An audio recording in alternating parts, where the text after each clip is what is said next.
Hi, everybody. This is Gene Mortensen, and welcome to the Garrett Williams pregame show. And with me, the head coach of the Hilltoppers, Garrett Williams. So, Garrett, you got through homecoming and beautifully, I must say. It was a good week.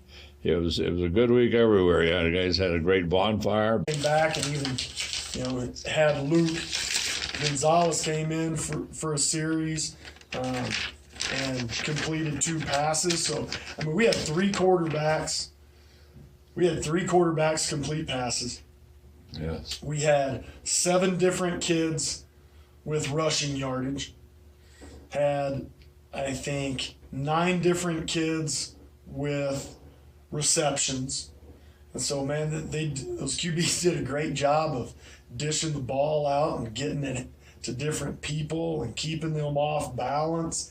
And, when you got a chance to get that many people the ball, man, those kids are going to have fun. They like that. Yeah, it was nice to see Luke Gonzalez finally back on the field. You guys, you've been waiting and waiting. He got knocked out last year early in the season, couldn't come back, and then you were hoping to get him back at some point in this season, but you finally got him back for homecoming, and that was pretty cool. That was pretty nice. And so I thought it was interesting too, because the offense just clicked like crazy. And then we had a number of situations where we got down to, we were on a 1 or 2 yard line. And so you guys always chose to go to Nico. I think Nico had 3 touchdowns. Nico had 3 touchdowns. Well, we got into our kind of multi-back pistol formation, and we knew we could kind of pound them on it, and that's why we came out of the game first 2-3 plays in that as well, and when you got 2 guys like Nico and Teak, it's easy to kind of spread the ball out and let those guys run downhill, and then get stuff out on the perimeter with any Suazo,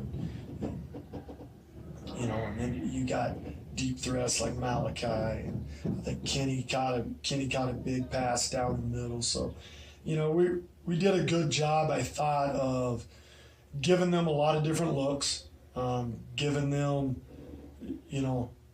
a lot of run stuff to take care of, like I said, with Nico and Teak. Giving them some spread and some pistol runs to try to deal with, but also then stretching the field, being able to stretch the field vertically with, Malachi and Kenny and Hayden Jorgensen. Those guys just did a good job of catching the ball and making them adjust kind of everything. When you can make guys cover the whole field, that's kind of the point of that spread offense. If you can make guys cover the whole field, that's a hard thing to do on defense. Oh, yes, absolutely. And then it was interesting, too, because you guys were up 42-0, and they had complete control of the game.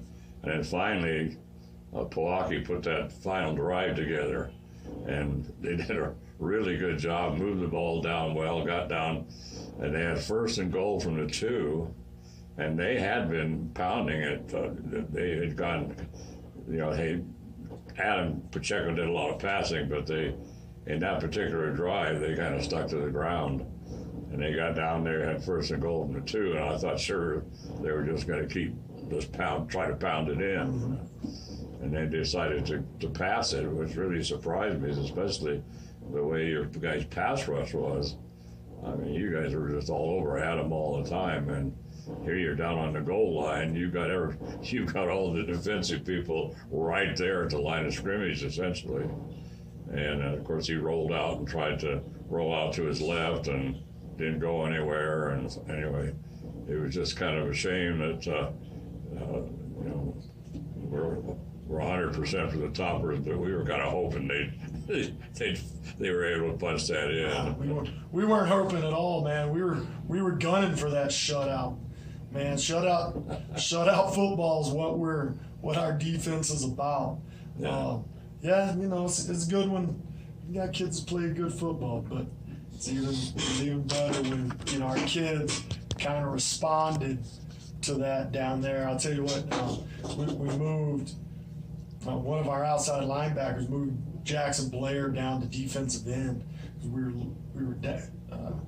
were missing Seth Yost, and man, what a night Jackson Blair had on at defensive end with just pass rush, running the heel line on the defense and blowing up runs. Kid was running stuff down from the backside.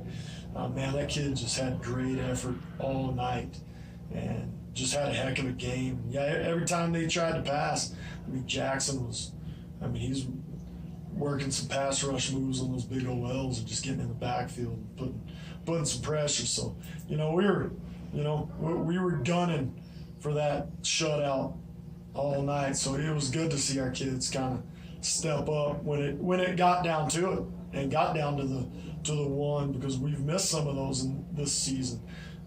We've got down there and, you know, missed some on offense this season, but to see our kids step up when it is on the, you know, 1-2 yard line, and to have a stand like that was great to see for our kids, man. Well, the blitz, you guys were throwing the blitz at them quite a bit on that pass rush, and sometimes you could just see it. It was like, here they come. I mean, you could see the linebackers. Well, I mean, they were raring to go. I mean, you could just see, you knew that, but everybody's going, and so you had a couple there where Adam Pacheco was just huge. All he could see was just this sea of green coming at him, and then he got dumped the first time. He really got dumped and that was Matt Brusso leading the charge, and then the next time that you guys sent the house like that, and just had 4 or 5 toppers chasing him, and of course it was Jackson Blair leading the charge. So you got really good play out of your defensive ends in that ball game. So, but a good job, and nice homecoming win. So now you need to carry that over to this afternoon, where up against the Academy Chargers. You never know what the Chargers are going to bring. And a few years ago, we went down there and to play. I remember, I don't know I don't remember what year it was, but you were a coach. And anyway, they sent their team out there, and I thought they'd sent out their C team or something. I mean, there didn't look like there was a kid more than like over 5'6" or something. But and then when we went then when you head over to the soccer tournament, you know, it's like, my God, they had these huge kids. But this year, Academy is doing a little better. They're 3-2 on the season. They started things off, won their first 3 games, and one of them was, of course, one of our old nemesis, Moriarty, and they beat Moriarty and clobbered Rio Grande, but of course, Rio Grande is 0-4 on the season. They're not doing anything. But, you know, they beat Rio Grande, they beat Moriarty, they beat Hope, and finally lost to Bloomfield. So what are you guys expecting this afternoon? Well, you know, they've, like I said, they've changed quite a bit. You know, they got in, you know, several years ago, Coach Carroll's, they've been there for a long time, stepped down. Their new head coach, Coach Gary's, is doing a great job. I think they're ranked like number 4 in the state in their classification right now. Doing a great job. His head coach's son is actually a quarterback. Is a big, tall kid, great arm, can throw the ball, and they'd like to set back and just throw and just try to pick people apart. It's going to be a lot. It's going to be a lot harder trying to get that pressure on him this week. He does a great job. The kid's 6'3", 6'4". He does a great job of setting in the pocket and just throwing on time. A lot of timed routes, a lot of timing stuff, and he does a great job of getting the ball out. So we're going to have to do a great job of mixing up coverages, mixing up blitzes. They would much rather throw the ball than run the ball. They're probably 75% pass most of the time when they're doing what they want to do. But they got some big physical kids this year.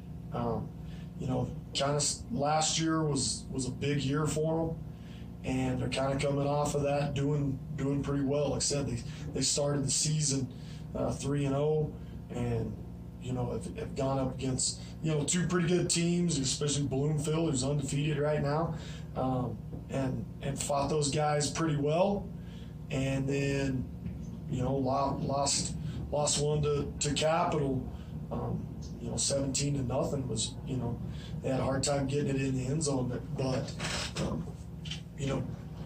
they can move the ball. Defensively, they like to kind of play some zone coverage and stay over the top, but up front they want to blitz, and they're gonna bring it from every angle on us. They're gonna be bringing 5-6 guys at a time. So our job's got to be offensively is to keep control of the ball, take advantage of them when they try to bring that many people and get the ball out. Probably not going to have a lot of time to just sit back and throw deep. When we need to throw deep, it's got to be get in our hands and get it out on time. But I think our biggest job needs to be kind of pounding the ball on these guys. We got, like I said, several big old running backs, and I think we need to keep it in their hands a little bit, and then try to get it out on the perimeter to Kenny and Malachi and Hayden and those guys, and get it out fast. A lot of quick stuff, because they typically load the line, kind of like you're saying. They'll load the line and bring everybody, and then their secondary kind of plays off and breaks deep to try to keep everything in front of them. So we need to be hitting quick stuff and hitting just running our offense to keep them honest up inside and keep them backed off a little bit. So I think if we do that, we're going to be all right. I think we match up pretty dang well. I think our run game should give them a hard time if we do it well, if we block it well, and we do things at the right time that we need to. So it's always kind of fun. Come down here on Saturday. It's a beautiful place to play. Kind of like I said, kind of like playing out in the park sometimes. But these guys seem to be coming off that homecoming win. They've had a good week of practice, and they're hopefully keep that intensity today. And if we can keep that intensity like we had last week, I think we'll be all right. Have a great game.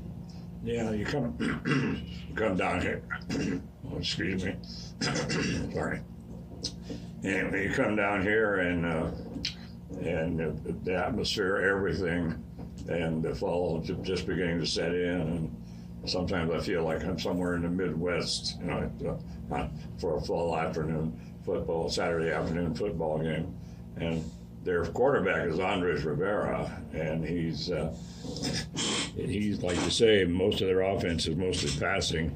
He averages about 175 yards a game passing, and then they put together and all the passing yardage, everything is his. He's the only one, and then they put together a couple of kids on the rushing, but they're only averaging about 70 yards rushing, so they end up with a total of about 240 yards a game is what they've been averaging in rushing and passing.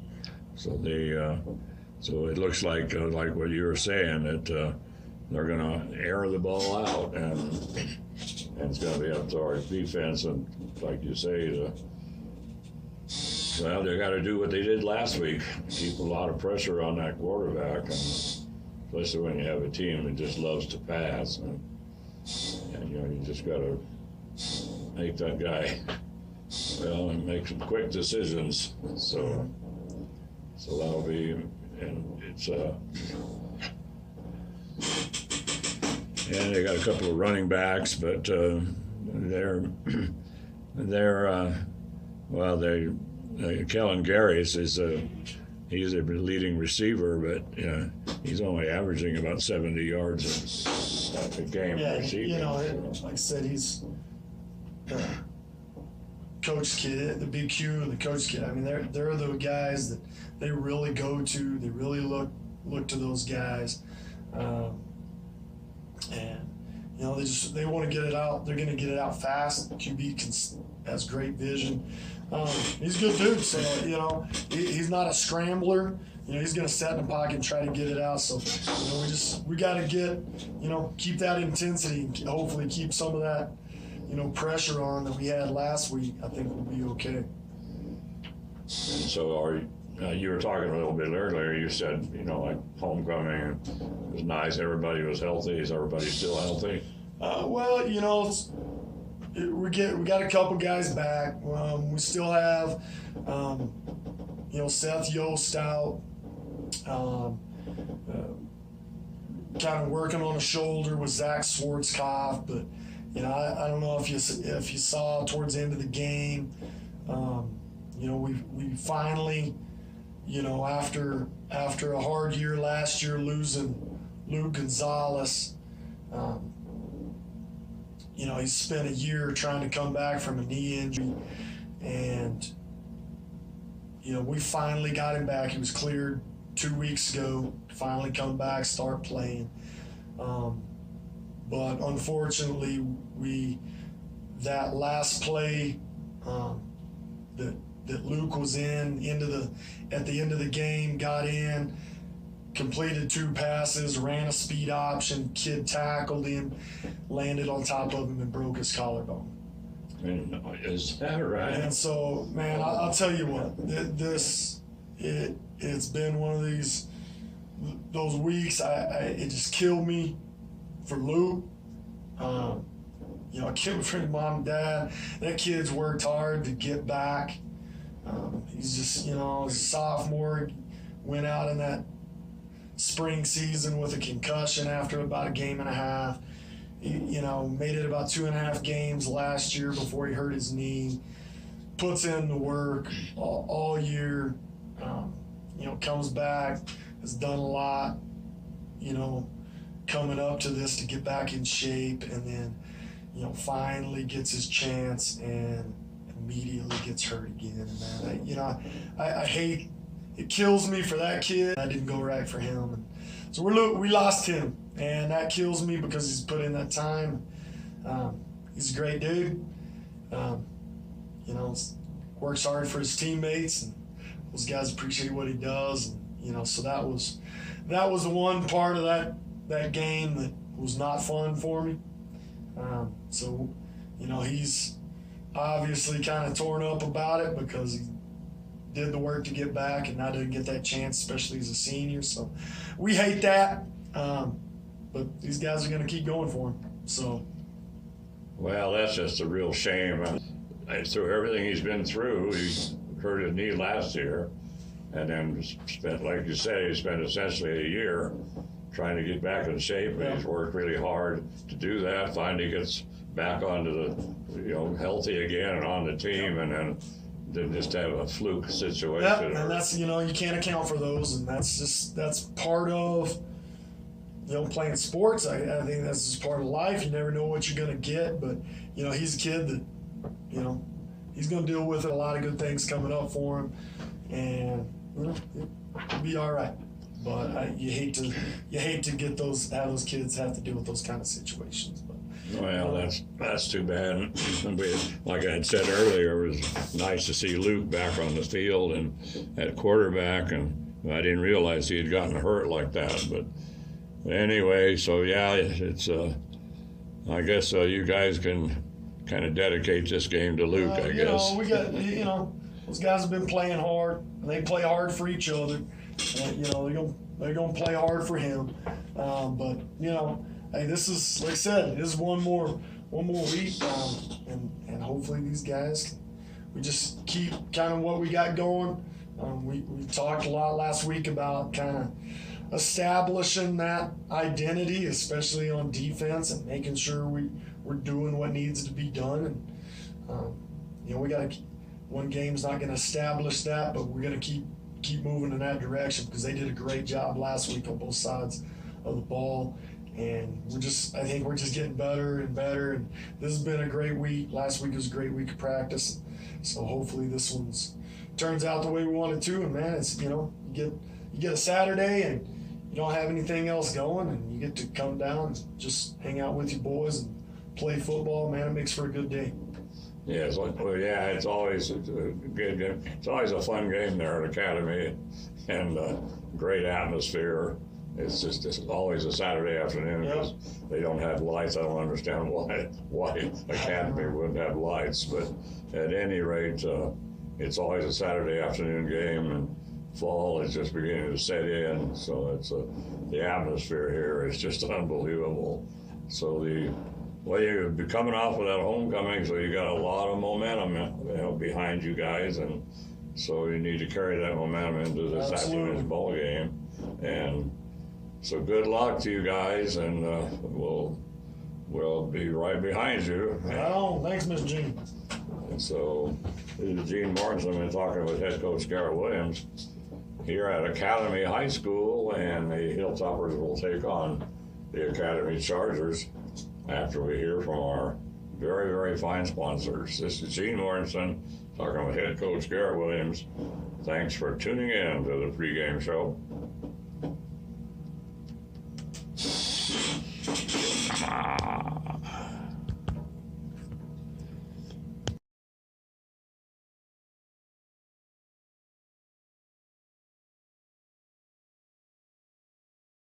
Greetings, Hilltoppers. I'm Brian DeAndrea of TechSource Incorporated. We are a science and engineering consultancy headquartered in Los Alamos, and for over 20 years have been providing the hard-won knowledge and skills from this community to organizations around the nation. It is our pleasure to support Los Alamos and Hilltopper sports. Good luck and have fun. Go Hilltoppers!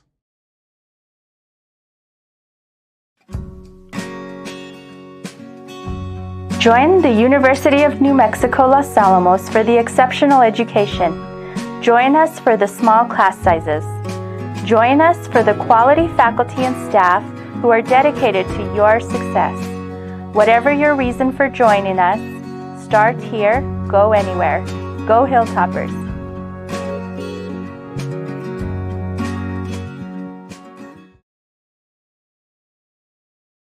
We understand the challenge to kids that money doesn't grow on trees.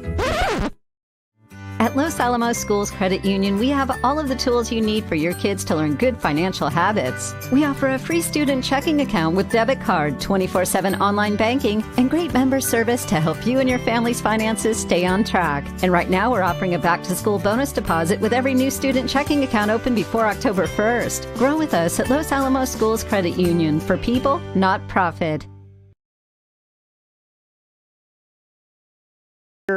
Very rewarding, good pay, good benefits, great retirement. You get to work out and maintain your topper strength. So we're hoping that a few good people will come to work for us in the next year, and we hope that the Toppers win, so go Toppers. Hello, I'm Deputy Chief Oliver Morris of the Los Alamos Police Department, and I just want to take a few moments of your time to talk about some safety initiatives that we want to bring forth to the community as the 2022-2023 school year starts in Los Alamos. School is right around the corner, and we want to remind parents and students to make sure that you leave enough time to get to school on time so we're not rushing. As you can see behind me, all school zones are 15 miles an hour when students are going to school, even if they're not present. So let's slow down and just make sure our students are safe. Secondly, I want to remind us that when the buses are stopped and their stop signs and lights are activated, we want traffic to stop in both directions to allow time for students to cross the street to keep them safe. The other thing I want to talk about is our school campuses. It's important school campuses are closed to the general public as well as the playgrounds and facilities while school is in session. This also includes Sullivan Field and the Sullivan Field parking lot. We want to make sure that school is meant for just school hours and school staff, please check in with the staff regularly if you're going to be planning on visiting our campuses. We have a long history at Los Alamos to have amazing school resource officers. These officers are there to provide an atmosphere of safety and security for our students and faculty, but they're also there to foster positive relationships with students. So we use our school resource officers just to ensure that everything is safe in our schools. The other thing I'd like to direct our community to is on the losalamosschools.net website. If you click on the Safety and Wellness section, you will see that there's the See Something, Say Something app. This app is a great tool to report anything that has to do with safety, whether it's bullying or whether it's a suspicious person on campus or anything you think is safety related for our schools. Please use this app to report any suspicious behavior so that we can work in concert with the Los Alamos Public Schools to make sure everyone is safe. And that's the final message that I have for you today. And I just want to make sure that we have a safe and fun school year, and go Toppers.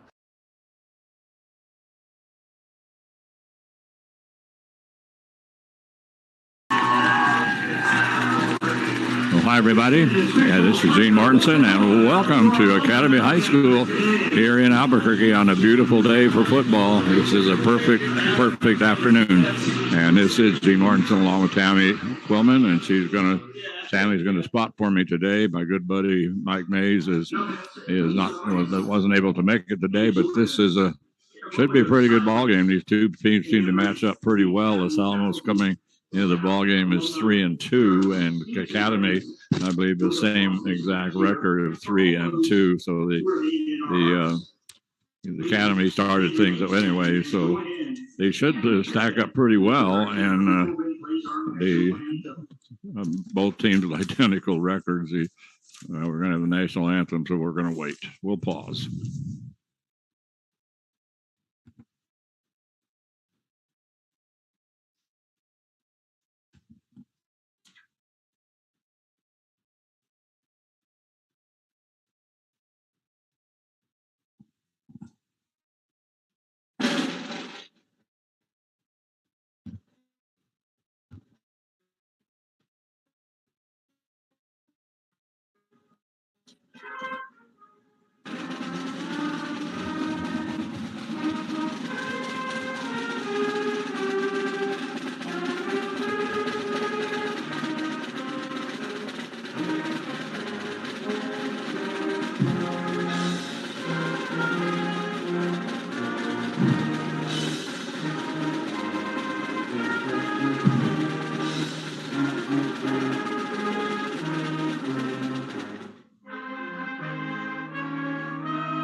I'm sure you're going to hear that.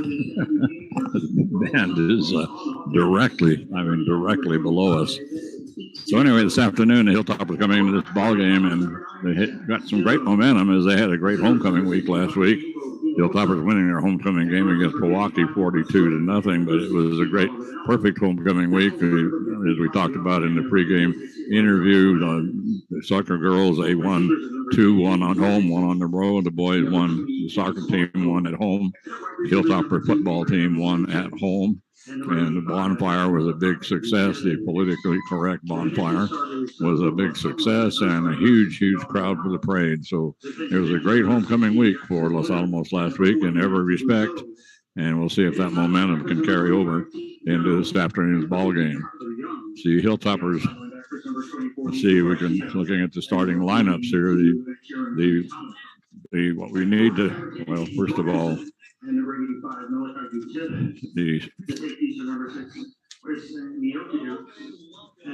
so anyway, the starters,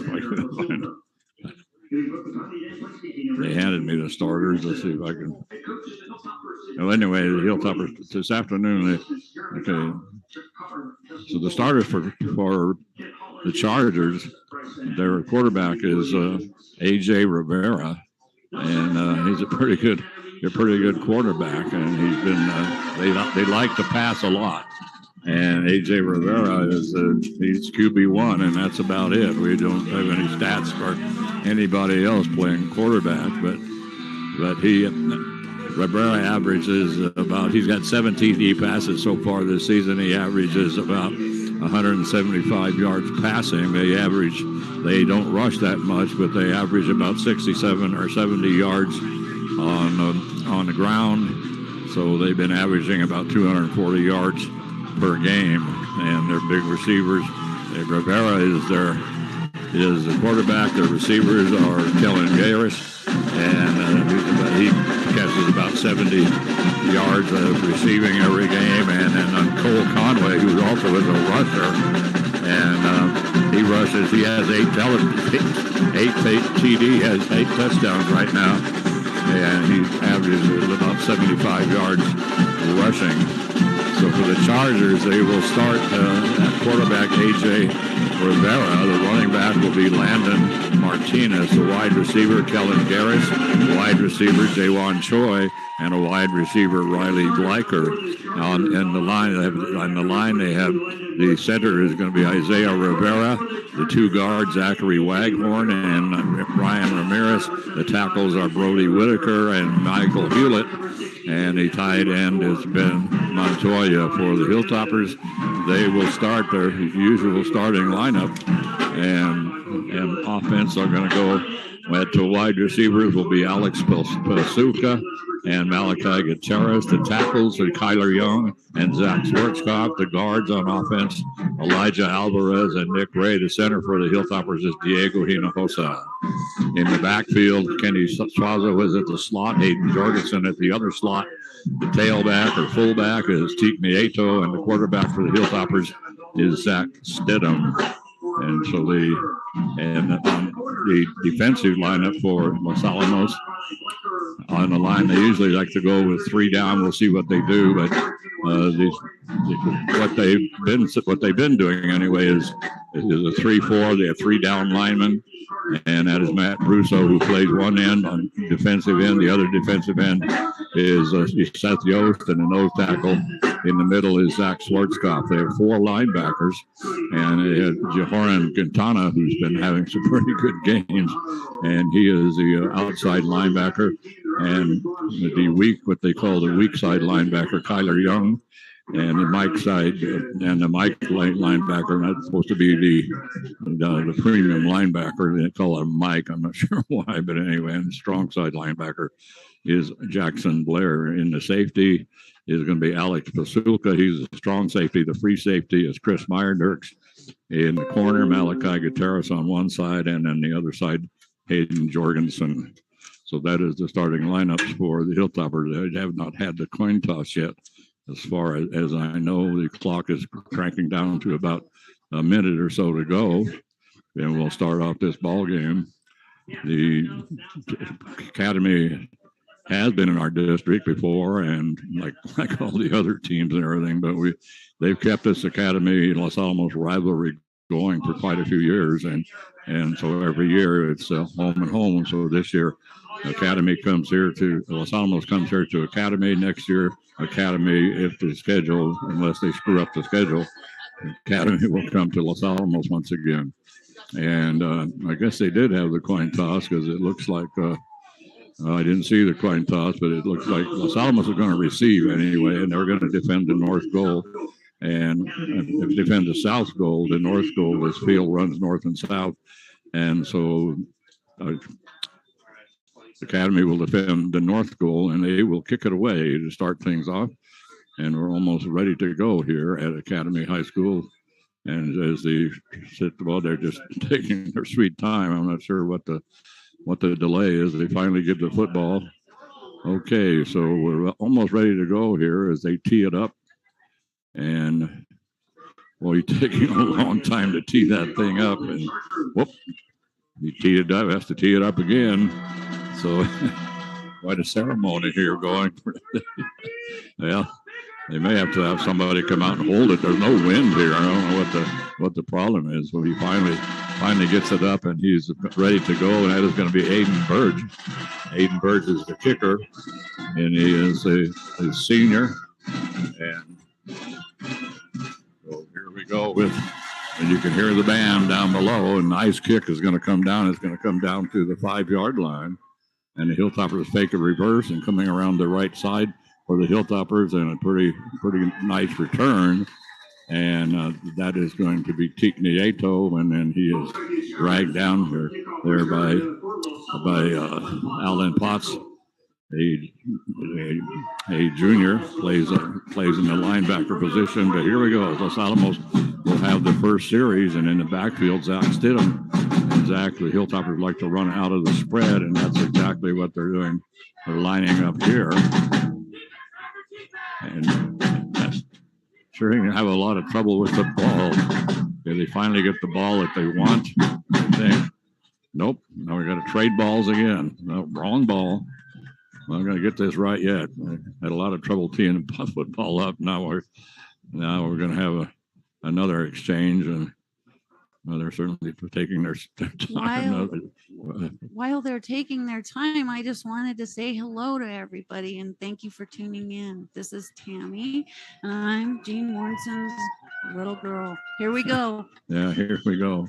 So out of the spread, and Zach Stidham, the quarterback for Los Alamos, he's just going to hand it right off the bat to Teak Nieto, and he's going to go absolutely nowhere. Boy, he just ran in. The Chargers are dressed in black with white numbers, and boy, it was nothing but just a wall of black. And leading the charge was Spencer Lyon, and so the Hilltoppers lost about a half a yard on that play. Up the middle, they give it once again, and so Hilltoppers trying to just pound it up the middle, and Teak Nieto again, and Teak is going to be, so he is going to be brought down. So let's see where we are. Anyway, the Hilltoppers started at their own 21-yard line. They need to get to the 31 right now. They're sitting on about the 27, so they've got 3rd and 4, and going to hand it off once again, just to and this time to Nico Garcia, and Nico's going to come over to the left side. He's going to pick up the first down. So they do pick up the first down up to about the 33-yard line. And so it'll be 1st and 10 for Los Alamos from their own 33. So they had nothing yet on the air. So far, everything's been on the ground. They've run 3 plays all on the ground. And so this time Stidham is going to fake the handoff and try to roll over a right tackle, but he doesn't go in. He takes the handoff to Teak Nieto, keeps it himself, and then he gets up, he picked up about 3 yards on the play as he gets it up right now up to about the 36-yard line. So it's going to be 2nd down for Los Alamos and 7. Swing pass over on the right side, and they finally complete one over to Kenny Suazo. They tried throwing that swing pass against St. Michael's, and they just didn't have any success at all. But they did have some success with this one, except that Kenny was caught behind the line of scrimmage. So actually a loss on the play. And so they're back to, it's 3rd and no gain on the play. It's 3rd and 7 still. And are we going to have a timeout here? Whoa. Somebody taking a mighty quick timeout. We have 9:50 remaining in the first quarter. We're just starting things off, and the Chargers take the timeout. That's kind of a surprise. The Chargers, they are coached by Sean Garrett. The Hilltoppers are coached by Garrett Williams. This is Garrett's 13th year as the headmaster of the Hilltopper football. The Chargers take a timeout right away, and the Chargers have a new scoreboard out there, and it's kind of a mini jumbotron. They can put up different pictures, and then they have it's all electronic over there. They just of course it's always been, but this is like the jumbotron thing where you can put up different images, different pictures. Brand new scoreboard here at Academy High School. 3rd and 7 for Los Alamos, coming out of that timeout by Academy. Zach Stidham back in the spread formation, and back with him is Teak Nieto. So let's see what the Hilltoppers come up with. So trying to go with a long count. And they're going to have a false start against Los Alamos. So Hilltoppers have been pretty good at the long count the last 2 or 3 years. Zach Stidham, he's drawn a number of people off sides with that long count. It's backfired here because he went with a long count, and Los Alamos was the one who moved. So the Hilltoppers have all on the false start, so they're going to be back about 3rd and 12 at this point. Stadham's going to air it out, and he got a man open. And as he gets it up to Hayden Jorgensen clear across the hilltop of the midfield. He's clear up to the 40-yard line. So on 3rd and 12, a nice pass from Zach Stidham to Hayden Jorgensen on a slant pattern. Hayden loading up on the left end and then cutting across. He was brought down by Kellen Garris. And the Hilltoppers with the first down, 1st and 10. So here they go on the ground again, and they're going to get it to Teak Nieto. And Teak, he's not going to go very far once again. So it's going to be 2nd down coming off the bottom of the pile for Academy is Isaiah Rivera and Spencer Lyon. And so it's going to be no gain on the play. It's going to be 2nd down and 10. And the ball had been spotted down at the 42-yard line of the Chargers. Stidham going to air it out again. And he does complete it up for about 5 or 6 yards up to Hayden Jorgensen once again. So Hayden Jorgensen, one of the wide receivers for Los Alamos, and he moves it. So he moves it up at about, they're going to be about 4 yards away. The ball right now is sitting at the 36-yard line. They need to get to the 32. This is probably 4-down territory, of course. And Stidham's going to give it to Teak Nieto. Nieto not only can't turn the corner, he just swarmed over in the backfield. Boy, I mean, great penetration that time by Jaewon Choi. He just came charging in, leading the charge. So a huge loss for Los Alamos on that play. They moved it all the way back to the 40-yard line. And the nose of the ball right at the 40, so it's going to be 4th down. And about 8, the Hilltoppers will go for it at this point. And no, they decide no. So they put Jaden Jorgensen back in punt formation. He kicks it away. Short punt. Takes a Hilltopper bounce. Still rolling, and it's going to roll up to about the 10-yard line. And at that point, the Chargers will take over. And Miles Weaver out there to down it for Los Alamos. But right now, Academy kind of deep in their own territory. They spot the ball at the 9. So on their own 9-yard line. And the 1st and 10, so we'll see. The Chargers like to pass, and let's see what they're going to do with Andres Rivera. So Rivera, long time in the huddle here for Academy as they roll out. And so looks like they're going to run out of the pistol this time. So Rivera back,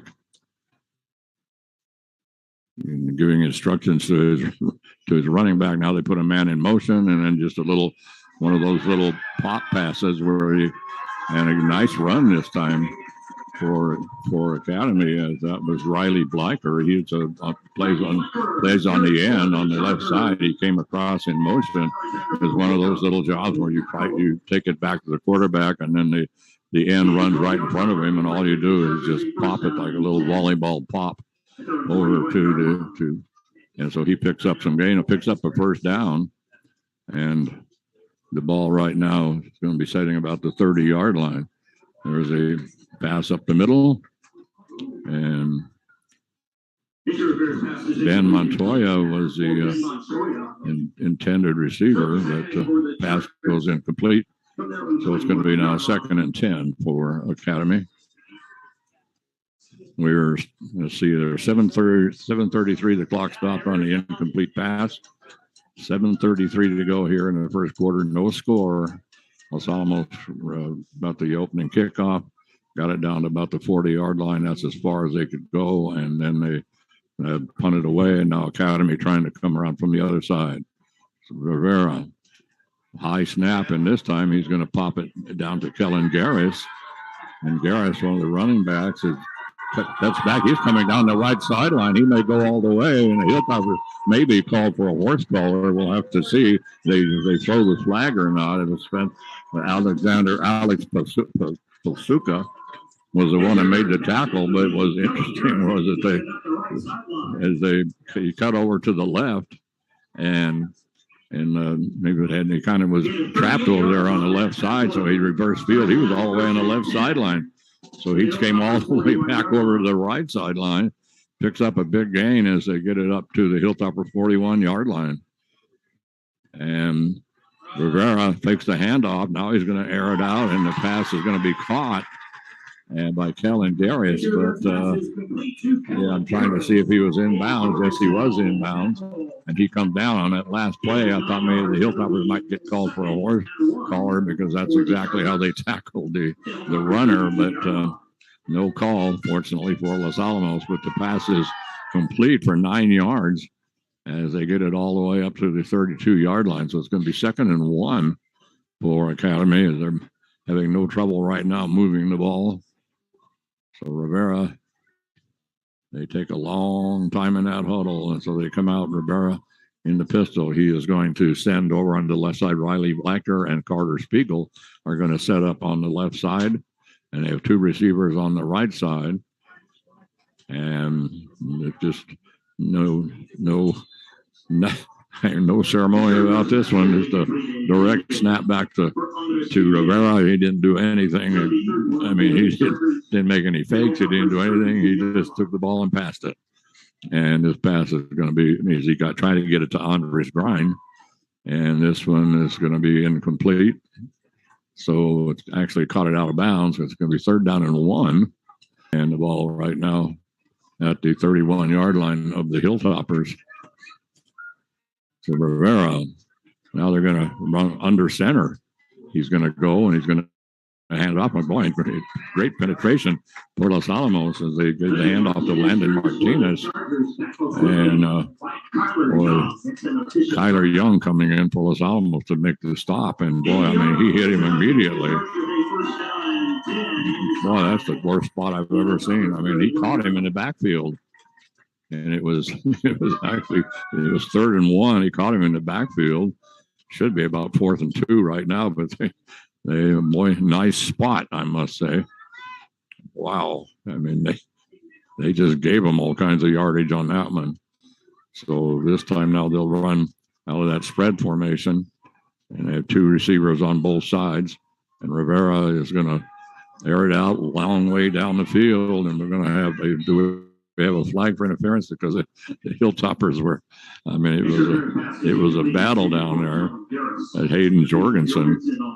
Was down there. He was battling away with Aiden Burgess. So the 2 of them just kind of pushing and shoving each other, but no call. So I thought maybe we might have an interference call,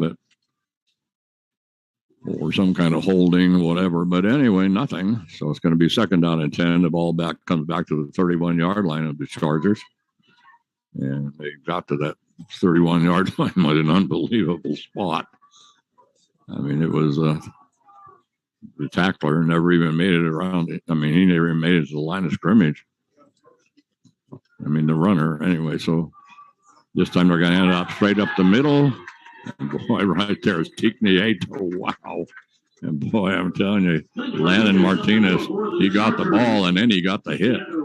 Boy, Teak right there for Los Alamos. And he just lays him down. And so the ball now is after they pick up about maybe 3 yards on the play. Line up in that pistol once again, and they've got receivers, as many receivers as they can put out there right now. And Rivera is he's looking for one of them, and this pass is going to be caught over on the sideline by Riley Blacker. And so Blacker pulls it in. So Riley Blacker picks up the 1st down on a nice pass over on the sideline on the left side of the field. And Tignieto made the stop for Los Alamos. But it's the 1st down. Ball at the 18-yard line of the Hilltoppers, 1st and 10 for Academy. So Rivera, who has pretty good passing yardage per game, and so he shows what they got. But they do have their run game has worked pretty well for them so far, and long count here by Rivera. Finally gets the snap. He drops back and head it toward the right down the middle on a slant pattern, cutting from the right side to the left side. He gets it to Jaewon Choi, and Jaewon Choi is inside the 5-yard line. And 14 yards on the play to the Chargers with a first down and goal at the 4-yard line. Hayden Jorgensen made the stop for Los Alamos, and it was a save because the pass was right in the middle, the slant pattern, and Choi coming in from the right side. He just was hit right in the middle of the field, wide open, but fortunately for Los Alamos, Hayden, and so right up the middle they go, and the ball.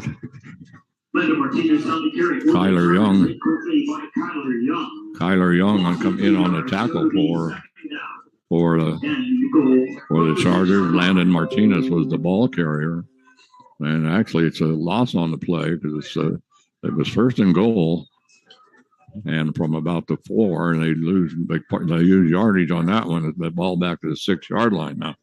Second down and goal from the 6 for Academy.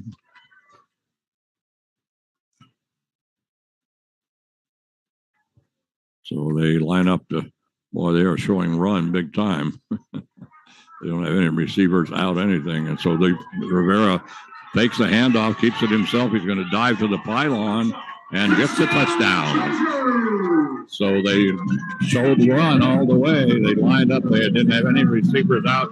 They had 2 tight ends. They just set it up so it was going to be a run. Oren Quintana right there to make the stop, but he wasn't able to stop Rivera before he hit the pylon.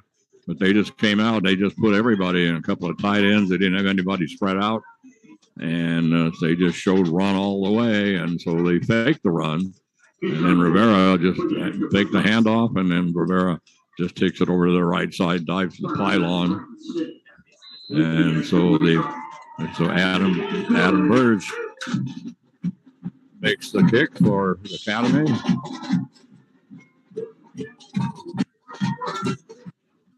That makes it a 7-0 ball game now in favor of the Academy. We're still here in the first quarter of play as the Hilltoppers took the opening kickoff and got down to the 40. Couldn't go any further, and they put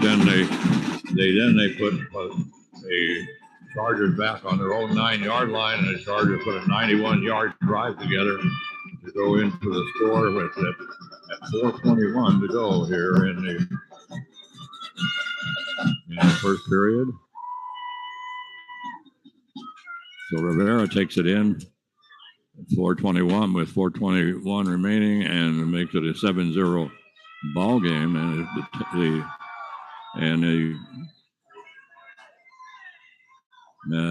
makes it, and so it's right now it's 7-0. The Chargers up on Los Alamos, and so once again teeing it up, Adam Burgess, and he will kick it away. So it's right now a 7-0 ball game for the Hilltoppers as they could not stop the offense, the Academy offense, which moved the ball very, very well, often on the ground and in the air. And Rivera, a good passer. We knew he was going to be a pretty good passer. And so kicking off. Now they have a different kicker. Adam Burgess did it the first time. This time it's going to be Gage Conway. And boy, that's a nice kick. That's going to come down and that's going to roll into the end zone. So that's going to be a setback. So the touchback will move the ball back to the 20-yard line. It's Kenny Suazo back there for Los Alamos. He almost fielded it at the inside the 5-yard line. Finally decided just to let it go. And into the end zone, and it goes to the Hilltoppers. Will have the ball now on their own 20-yard line. It'll be 1st and 10 for the Hilltoppers from their own 20. And Tammy doing a fantastic job of spotting here for me. Thank you, Tammy. Thanks, Dad. Anyway, so here we go. 4:18. The clock stopped on the change of possession. And Hilltoppers in motion. And now they're going to hand it in motion. It's going to go to go to Kenny Swazo. Swazo coming over on the slot on the right side, and he just kind of came in motion, got the handoff, and as he tried to turn the corner, he couldn't turn the corner, and he's actually thrown for a loss back to about the 16 yard line, 4-yard loss. So it's going to be second down and 14 for the Hilltoppers. And pass is going to be complete, but not for very far. As Stidham gets it up to the field, and for about so Kenny Swazo was the receiver right in the middle, but they only picked up about 3 yards on the play. It was second and 14. It's third and 11. So Hilltop is a very, very short pass, and Academy just kind of will give you that. So Stidham dropping back, rolling to his right. He's going to air it out down the right sideline. And the intended receiver over there for the Hilltoppers once again was Kenny Swazo. But the pass incomplete, so that means Los Alamos is going to have to punt again. And I put Hayden Jorgensen back. Hayden Jorgensen will kick it away. And Hayden, he has a sage punt, so usually go about a half a mile in the air and not very far, but see how this one does. Now this one, this one a little, not so much elevation, picked up by Kellen Garris around the midfield, and he's going to bring it right back into Hilltopper territory. And so Teague Nieto makes the stop for the Hilltoppers, but it's right now. Here goes Academy all ready to now sitting at the Hilltopper 43-yard line. First and 10 for the Chargers. And we have 3:01 with not a whole lot of time went off on that last series of the Hilltoppers passing and having incomplete passes and runners out of bounds. But anyway, the 3:01, so not very much time went off in that series. So once again, and Ron Rivera back, and he's just he fakes the handoff and down to the left sideline. Boy, I mean, tell you, and he had a pretty nice pass that was intended for Jaewon Choi, but good coverage down there for Los Alamos by Teague Nieto. And so that'll bring it back now to the 43-yard line, and it'll be second and 10 for the Chargers.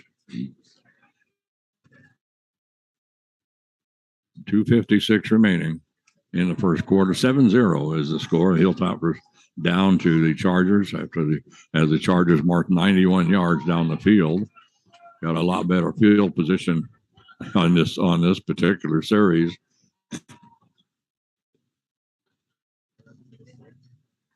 So in motion, they're going to put the Riley Bleicher, and Bleicher, and they're going to give it to Bleicher as he came around on motion, and Chris Meyerder makes the stop for the Hilltoppers. And I want to say hi to Chris Meyerder's grandparents who tune into each and every Hilltopper football game. So thanks for tuning in. Hope you're enjoying the ball game right now. Not going our way so well, but Chris makes that stop, and so that's going to make it now third down and a long 4. Almost about 5, and the ball right now is sitting at the 33-yard line. So it is going to be 3rd and 5. And we may have Rivera all by himself back there. They've got every possible receiver they can send is going to be going. So there's just a quick, short pass over on the right sideline. He just stood up, and there was, just to Kellen Garris, and Abraham Sanchez made the stop for Los Alamos, but it was just they just lined everybody up. Rivera was back there all by himself, and they just put that every possible receiver you have was up there in position. And all he did was just stand up and make a quick pass. Just nothing. And so all they wanted to do was to get the first down. That's what they did, is they move it up to the 31-yard line. Now we're going to have a flag. And this is going to be the second flag of the game. The first one was against Los Alamos when Zach Stidham was trying to draw the Chargers off on a hard count, and one of the Hilltoppers moved, so the whole thing backfired. But now they have a false start going against Academy, so a 5-yard penalty. We'll move it back to the 36-yard line. It's going to be first down and 15 for the Chargers. On a beautiful, beautiful afternoon for football here in Albuquerque. And the Chargers now at first and 15, so he'll see if the Hilltoppers defense can rise to the occasion here. But Rivera has all kinds of time, but well, there goes the time. I mean, that was the end of that. And Jackson Blair comes in from that linebacker position, and Rivera. At first, he was just all by himself back there, and then he moved up in the pocket a little ways. And at that point, Jackson coming around from the left side, and he just buried him. So all the way back to the 41-yard line. So that's going to make it now about a 5-yard loss. That's going to make it about second and about 20. And so the Hilltoppers, as they move it back to the 41, that's about the place. That's about where they started this series period. So second down and 20 now for the Chargers. So the penalty and then a great sack that time by Jackson Blair. Rivera, they're going to run a screen, and they do a pretty good job of it. But the Hilltoppers pick it up. And Seth Jackson Blair once again for Los Alamos. And so it looked it was an obvious screen, so he dropped back and popped it over, and Carter Spiegel was the receiver, and see Nico Garcia in on the tackle over there too. But at first they ran the screen and executed it pretty well. He got the pass open, wide open to the receiver, but the Hilltopper pursuit was just unbelievable as they picked it up, and at Carter Spiegel, he went absolutely nowhere. So it's going to be third down and about 20, no gain on the play that time. Hilltopper showing blitz, and here comes the house, and the pass is going to be in the middle. But boy, great defense that time for Los Alamos as Abraham Sanchez out there knocked it down. So right in the middle of the field, they ran it slant pattern in the middle of the field, and Abraham just reached his arm out and whacked it. And so he knocks it down, and so now it's going to make it now fourth down and 20. So the Chargers are going to have to boot it away. And so right now they're going to send back Carter Spiegel, and going to kick it away. And the ball got by the Hilltoppers.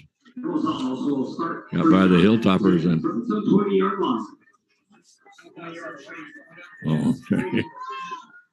Got by the Hilltoppers, and the ball ended up rolling into the end zone. So it got by Hilltoppers, and then the Chargers were trying to get to it. They down it inside the 5-yard line. They could not get to it. And so it comes back out to the 20-yard line, first and 10 for Los Alamos. And so we have 43 seconds remaining here in this first period of play. The handoff is going to come, the snap is going to come straight back I'm trying to see if we've had a switch here. Yeah, we do. Kyle Evanhoose is that quarterback for Los Alamos. I thought so. So the snap went right to Kyle. Kyle over the right side of the line, and he picks up a couple of yards. So it's going to be second down and 8. So Kyle in for Stidham at this point, and he's going to hand it off to Teak, and Nieto is going to move, and he's going to move it up to about the 25-yard line. So that's going to make it third down and 5 for Los Alamos. This ball sitting on their own 5-yard line. And Sam Franco making the stop, and that ends the quarter. So we're going to say. So after one quarter of play, it's the Chargers are leading this ball game as they on a touchdown by A.J. Rivera as they showed run all the way. Rivera makes the handoff, took it himself around the right side, dove to the pylon, and hit the pylon perfectly for the touchdown. And I look around here at Academy, my son Russ used to come and broadcast with me. And one of the favorite places to come was Academy. So Russ always looked forward to the Academy game, and when he was doing the commentary, he would always describe it as he felt like he was back in the Midwest somewhere. And with all the green fields, the green grass, all the trees lining completely around the field, the fall colors just kicking in. Perfect Saturday afternoon for football, and just felt like he was back in somewhere in Ohio or some back in the Midwest. But boy, it's a beautiful facility here. But Russ loved to come here, and that's what he always described it as. So it's going to be third down now for the Hilltoppers, 3rd and 5, the ball on the 25-yard line. We start the second quarter, and they're going to hand it off to Teak Nieto, and Nieto is going to pick up about maybe a yard, 2 yards, but then he's dropped there by Gavi Yazgiri, an 8th grader. It's interesting too because Michael Hewlett, let me correct that. He's a senior. It is kind of interesting because they do have about 10 8th graders on this team. But the Hilltoppers now in 4th down once again, and they line up like they're going to go for it on 4th and 2. And I know what they're trying to do here is their classic thing is to try to draw the other team off bounds at the side. That doesn't work, of course. Academy waiting for that one, and Evan, who was the quarterback back for Los Alamos, so he has to call timeout.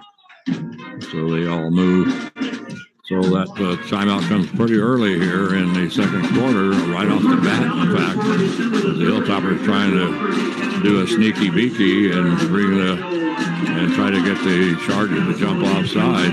But I'm sure Sean Garrett has seen that for Los Alamos many times, because it's happened many times. The Hilltoppers, it's unbelievable how many times they fool these linebackers and these down linemen. But anyway, it didn't work that time. So right now, plus the possibility was almost going for it at that point. But when you're on your own 27-yard line and you say, I'm going to go for it on 4th down.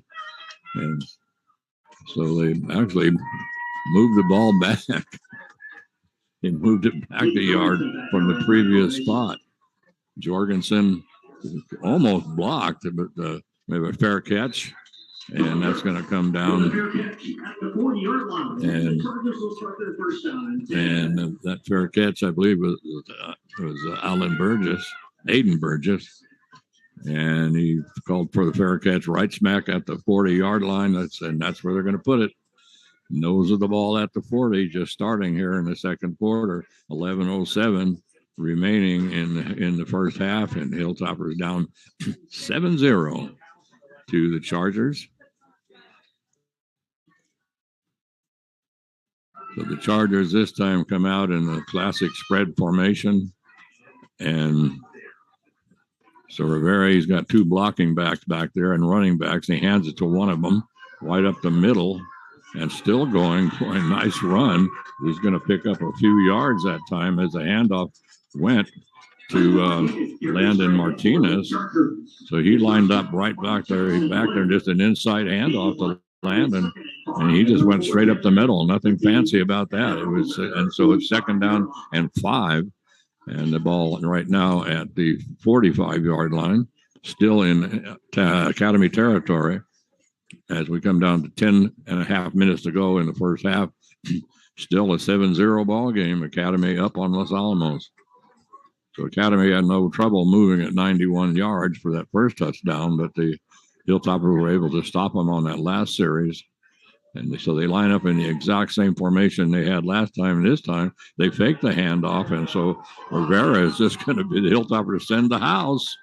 And I mean, Jackson Blair and Jackson Blair and Kyler Young and Matt Brusso, all three of them. I mean, they just came flying in as Rivera faked the handoff. And then the next thing he knew, he was looking at nothing but a sea of white jerseys. And so the Hilltoppers on the blitz, and they make it pay. So that's going to make it a third down, a 4-yard loss on the play back to the 36-yard line. So that's going to make it third down and about 14 for Academy. So they go to the pistol, and now they're going to let Rivera run the screen again. And this time the screen is going to be very successful and more successful. One tackler between Los Alamos, between Kellen Garris and the end zone. And so Kellen Garris takes the screen. And so he ran the screen, and they, like that last time they ran it, they executed it pretty well. But the Hilltoppers were able to pick it up. But this time, boy, they ran a classic screen, ran it perfectly. Kellen Garris took the pass just right there at the line of scrimmage on the right side, and he cut to his left, came around. He only had one man between him and the end zone, and he was brought down by the Hilltoppers. So handoff goes now to the senior, Landon Martinez. The ball, Kellen Garris run, he was able to move it up to, let's see, where are they now? They're at the, well, he's able to move it up to about the 26-yard line.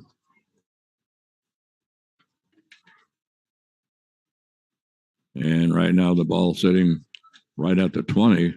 So it's going to be third down and about 3 or 4 for Academy. But that was a perfect screen. Hilltopper showing blitz again. Let's see if they're going to come. They're going to give it right up the middle, and Landon Martinez. And boy, I mean, he had great blocking in the middle as they opened up the hole for him, and Matt Brusso finally makes the stop along with Hayden Jorgensen. But boy, you got to really credit that front line of Academy. I mean, Isaiah Rivera and Zachary Waghorn, Brody Whitaker, they opened up a fantastic hole that time for Martinez. And so now it's the first and goal is going to be, as the ball is going to be setting just inside the 10-yard line. Rivera drops back and pass over to the corner. And, well, he almost pulled that in. Right. And Kellen Garris, and that pass was over toward the pylon on the right side. So they just floated it over to him. And he was covered by Hayden Jorgensen, but he pulled it in, went down to the ground, started to roll, and then lost the ball. So that'll make it second down and goal now. And the ball is, the nose of the ball is just across the 10-yard line. I mean, the ball is setting flat on the 10-yard line. So it's second and goal now from the 10. Rivera pitch out over onto the right side to Landon Martinez. Martinez trying to cut around the right side, gets up to about the 10-yard line. And then he's hit there by Jackson Blair. And also in on the tackle for the Hilltopper at that time was Jehoran Quintana. So Martinez picks up, let's see, where is he at? He picked up about 5 yards. Well, no gain on the play, as it turns out. I thought he had picked up something, but they say no. So it's going to be third down and 10 once again, third and goal from the 10. So they see if the Hilltopper is going to stop them right here, or they'll run out of the pistol. Andres Rivera, back at the quarterback, takes it. He rolls back, going to go toward the end zone, gets the pass. It's complete, and it's complete upfield this time to Riley Bleicher. Bleicher catches it across the inside the 5-yard line. Jackson Blair right there for Los Alamos to bring him down, but that's going to bring up 4th down. But they do move the ball down to about the 2-yard line, so it's going to be 4th and goal from the 2. So they started off at 1st and goal from the 10, just to actually about 9 3/4, and then they were not able to do much with it. But then a nice pass this time up to. So it's going to be. So as they come out, they line up in the pistol. It's 4th down and goal from the 2, and we're having a long count. And now we're going to have a timeout taken. And this timeout, I think, is going to be. I think Garrett Williams wants to talk things over. Yes, he does. So he takes the timeout. That's his second, and Hilltop Academy has taken one. They took one right in the first minute of the ball game, but so Academy with 2 timeouts left in this half. Los Alamos with 1 timeout left in the half. And right now, Academy leading 7-0, but they are major knocking on the door here at Academy. You can hear the band directly below us, but anyway, it's a fantastic afternoon. The clouds, the few very, very thin clouds ahead of us, blue skies, and of course a fantastic view of the Sandia Mountains from here. And just the Sandia Mountains rising above the trees, and Russ just loved it here. I always made sure that he came with me whenever he tried to come today, but he had to take care of his dog Roomba, who wasn't feeling so well. So, but I'm sure Roomba's going to be just fine. Here we go. It's supposed to be 4th down. And Rivera drops back. And he's going to pop it into the end zone to Kellen Garris. I mean, he rolled back and looked around. He had great blocking. He was protected, the Hilltoppers charged him a little bit, but then he just kept trying to drive. Finally let the pass go to Kellen Garris, and Garris picks up the 1st down. So now we're going to have a point after attempt, and this time it's going to be Ryan Schmidt. So we have a new kicker every time.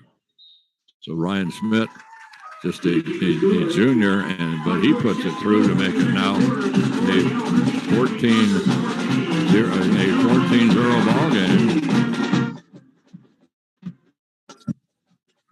So let's see. Do you remember who made that touchdown? Garris. Oh yeah, Kellen Garris, right? Garris is having one heck of a game. Yeah, really good game. Yeah, he certainly is. So anyway, Kellen Garris with the 5:46 remaining here in the first half, and he runs it to 14-0 on a 2-yard pass. But Rivera had unbelievable blocking that time. He just was, and the Hilltoppers really didn't send all that much. There was no blitz. They tried to cover. They went with coverage, but they were not able to stop Kellen Garris. But Rivera had all day to throw that ball.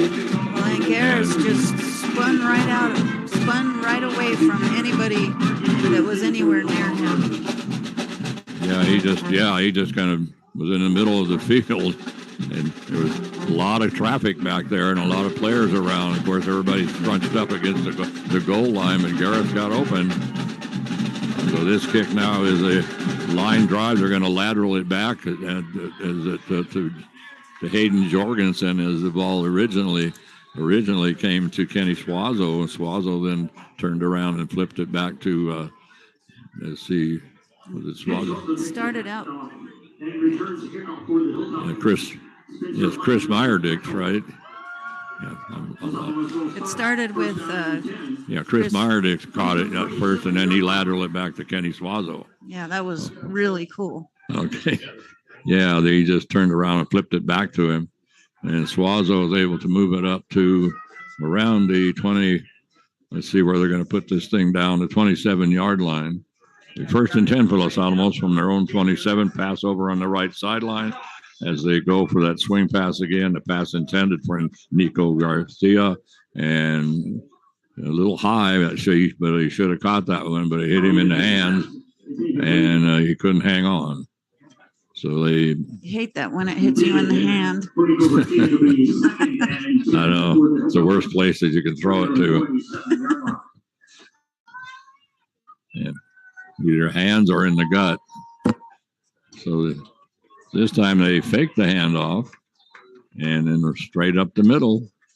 And we have Kyle Evans, who's back at quarterback again, so I'm not sure what's going on with Zach. Zach has been fighting some injuries this year, and Kyle's had to come in for him. Kyle's done a great job so far this year. He's only a sophomore, but he's a pretty good quarterback. In motion, they're going to give it now to Tique Nieto, and he's just nowhere. I mean, nowhere. I mean, like number 71, number 50, number 55. I mean, Michael Hewlett and Spencer Lyon and Sam Franco. I mean, they were all just waiting for him. So now it's going to be fourth down and about 5. We got 4.5 minutes to go. 14-0 lead for the Chargers. Hayden Jorgensen back, 20-yard line, puts it up, high kick. And Jordan, now we're going to have he called for it. I don't know if he called it. He caught the ball, came the ball down to Riley Blacker, and then he stood there. Then he took off running. And if he called for a fair catch, you can't call for a fair catch and then run. Is there a flag? It should be a flag because the Hilltopper didn't try to tackle him. Nobody tried to tackle him. He just called for a fair catch, caught the ball, and then took off running. That's it. Yeah, that's it. Well, you can't do that. And so it looked like the officials say, okay, you can do that. Yeah, and it looked like the runner, number 11. Yeah, Riley Blacker.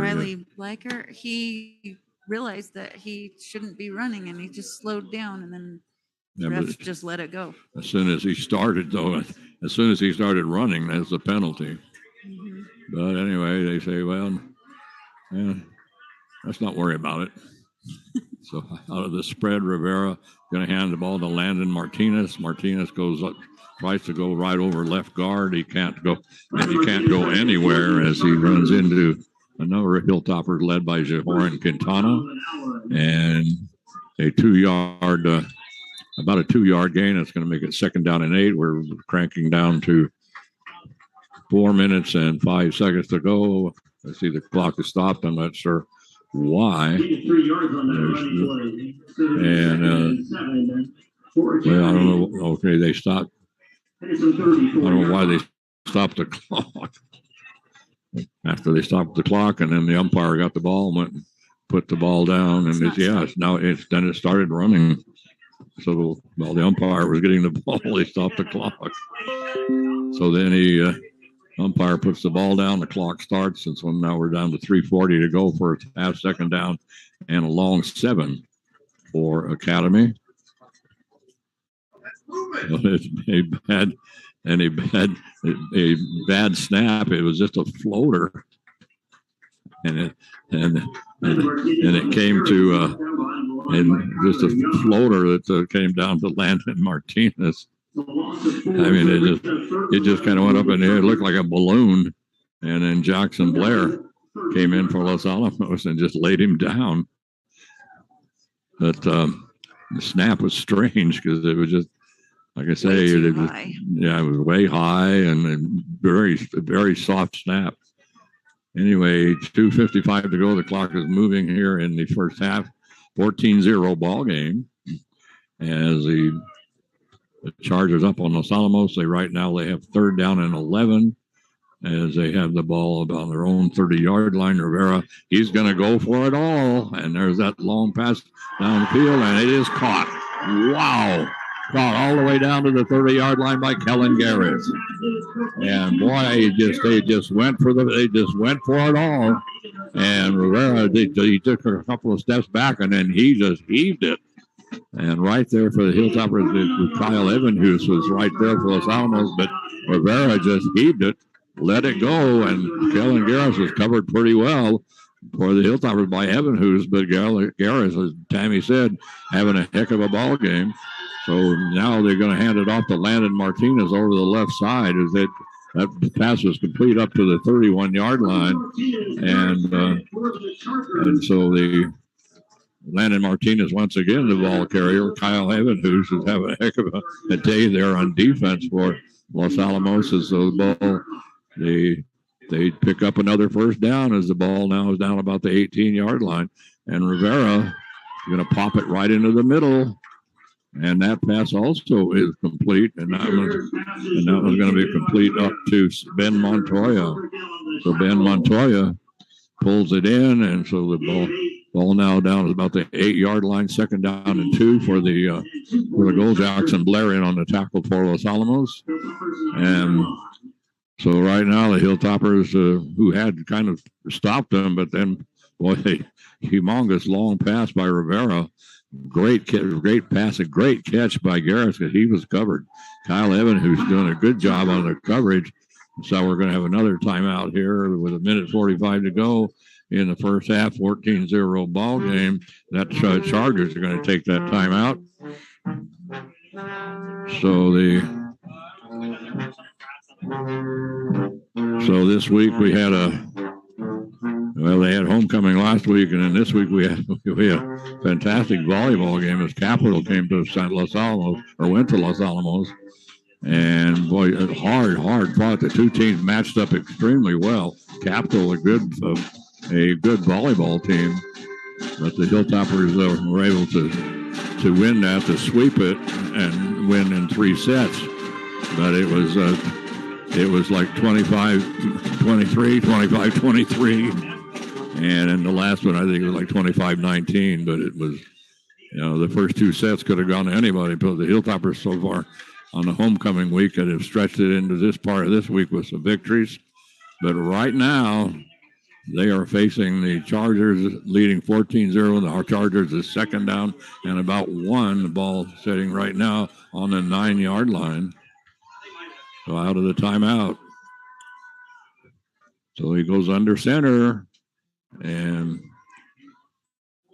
he's just going to hand it straight. He's going to hand it up right up the middle. And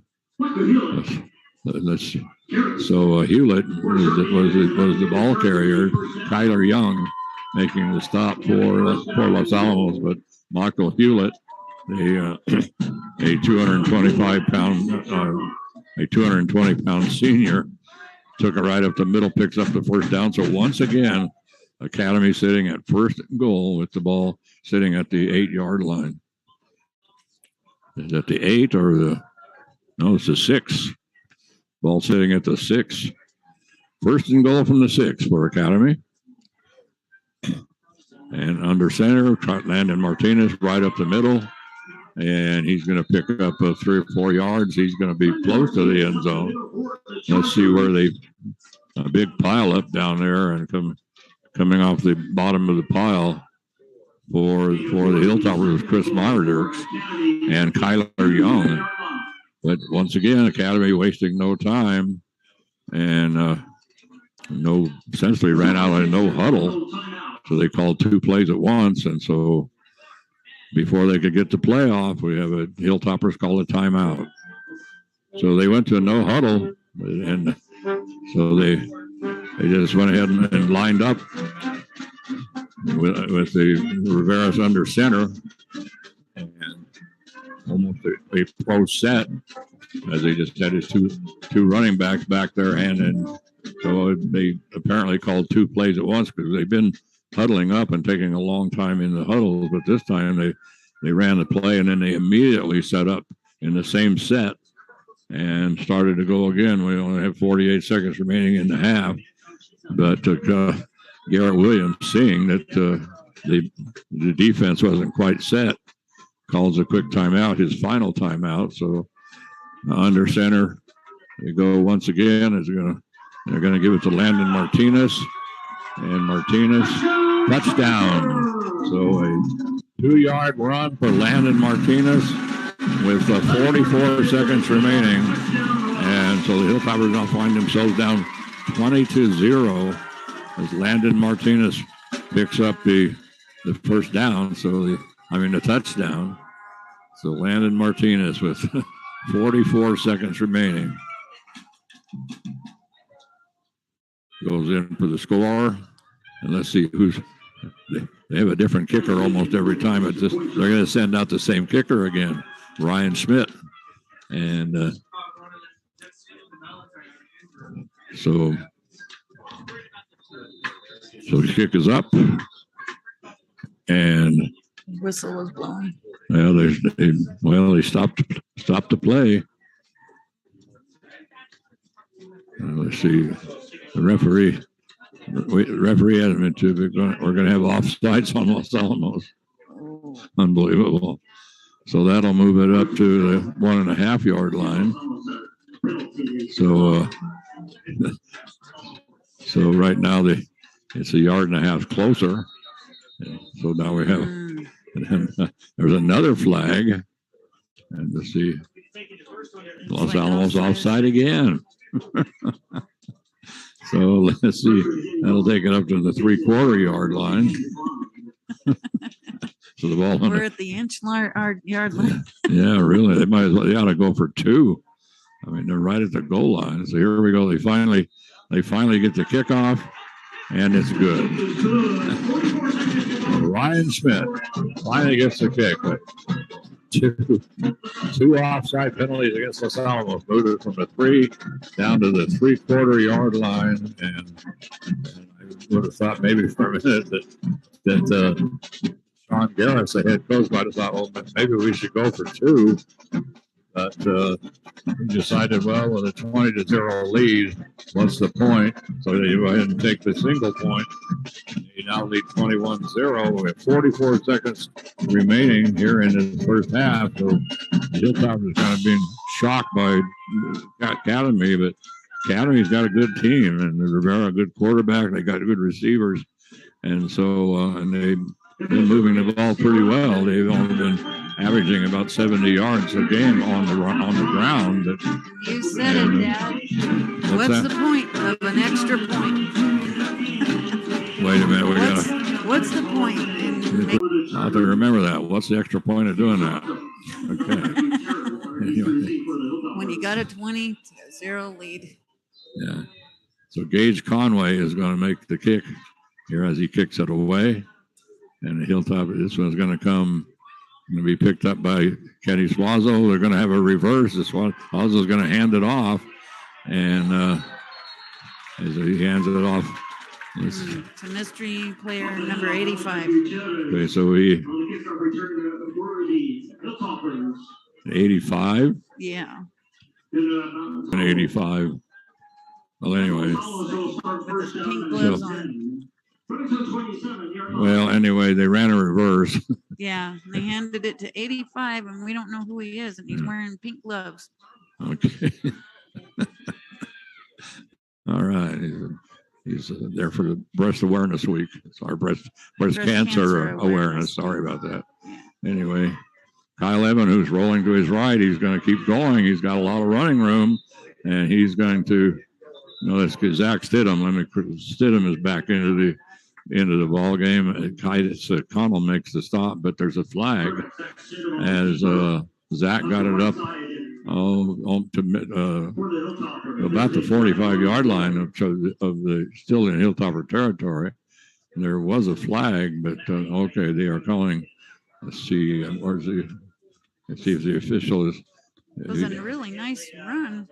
I guess, yes, it really was. That's the best run of the day for Los Alamos, and I didn't see what the. But anyway, it's the penalty. It might have been a face mask as it moves up to the 41-yard line, and right now we only have 28 seconds to go. Kenny Suazo goes in motion, rolling, and so we're going to have another flag. This one might be a false start against Los Alamos. That's exactly what it is. So the Hilltoppers called for the false start, and that'll move them back 5 yards. So they were on the 41-yard line. They'll move it back to the 46. It's going to be 1st and 15. course, that doesn't matter at this point. Right now, the only hope for Los Alamos is to get that ball in the end zone. So whatever they do, they need to, if they do throw a short pass, or whoever has to get out of bounds and stop that clock. Hilltopper's out of timeouts right now in this contest. Stedham dropping back. He's under all kinds of pressure. He's going to air it out. This one's going to be caught. Or was it caught? No. No. It was intended, interestingly enough, for Kyle Evanhus. So Evanhus, who's been spelling Zach Stidham at quarterback, comes in and now is a receiver for Los Alamos. So Zach Stidham with 22 seconds remaining. And right now, we're going to have a penalty marched off against Los Alamos. Well, at least, Tammy, they still have first down. Yeah. So they got first down and 20 right now. So the ball is at the 39, 49. 22 seconds remain. So here comes and they run the screen, and it's a perfect call as they get it up right now, up to Nico Garcia. But the Hilltoppers can't stop the clock. So the clock moving, the Hilltoppers with 8 seconds are going to try to get it off, and the Hilltoppers just toss the ball down. So they comes back to Stidham. He just slams the ball down to Kyle Evan, who's actually was back there for Stidham. And Stidham just slams it to the ground. I'm telling you, Brody Whitaker and Michael Hewlett. I mean, well, they just sent everybody, but it was a screen. And the Hilltoppers ran the screen perfectly. But they picked up about 10 yards on the play. But they need more than that with 6 seconds to go. So rolling to his left, and now he's going to take off, head for the sideline, but he's not going to make it. And we're going to have a late hit called against the Academy. There's no time on the clock, so the Hilltoppers may get another play here. Dalton Lee was the young man who clobbered Zach out of bounds. So let's see. But the Hilltoppers are all the way down to the 20-yard line, so they have a golden opportunity here at the 20. And rolling to his right, the pass out, trying to get it up to the end zone, and it's up to the 5-yard line. Pass intended for Kyle Evanhus, and goes down. So the Hilltoppers, who were sitting way back there with first and 20, able to have a nice run by the Hilltop, like Stidham, and then a couple of penalties, and finally that late hit, a personal foul, and right at the end of the ball, at the end of the half. So they have to march off the penalty, and then of course the situation is that the Los Alamos then gets a chance for one more play. So that's what they set up, and it's homecoming here at Academy, and I don't know, they do things a lot different here at Academy. So when you come down to homecoming, so I'm not sure what they're going to do. They be interesting, but anyway, right now we're going to send it back to Charlene. We have some great sponsors, and Charlene's going to let you not exactly hear from them. She's going to let you see them. Food is better for bears and better for us. So at night, for instance, at the Nature Center, we take down the bird feeders that we have outside and put them back up in the morning. So that is something you can do. But if you do have a bear at your house that has eaten from your feeders, make sure to take your feeders down for a length of time around 2 weeks, so the bear does not acclimatize to coming to your house for food. Do not leave your pet food outside. If you happen to feed your animals outdoors, put your food bowls out there, make sure your animals have your fill, but make sure you bring them in after your animal is done eating. That'll, again, keep the bears safe. Clean and store your grills.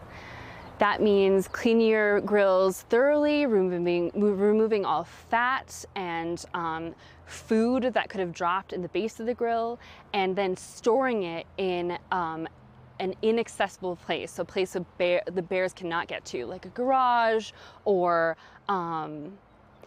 even inside your house, if that's a possibility. I know not everybody has a garage, but just keeping in mind a good place to store a grill that is away from that can be away from bears accessing it. And I guess our last bear safety tip is to tell your neighbors, communicate with your neighbors and your friends about bears that have been spotted in the area, or these safety tips that you've learned here today. The more knowledge we can give to our neighbors and our friends, the better, and it will keep our bear neighbors and our human neighbors as safe as possible. Good luck, toppers, on your season.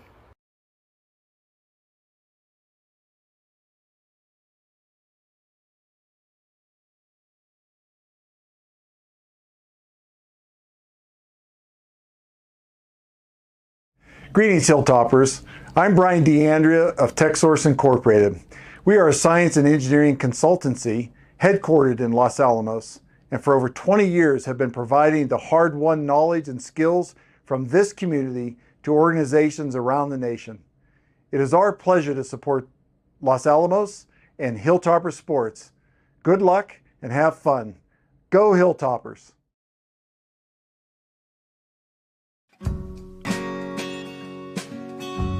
Join the University of New Mexico Los Alamos for the exceptional education. Join us for the small class sizes. Join us for the quality faculty and staff who are dedicated to your success.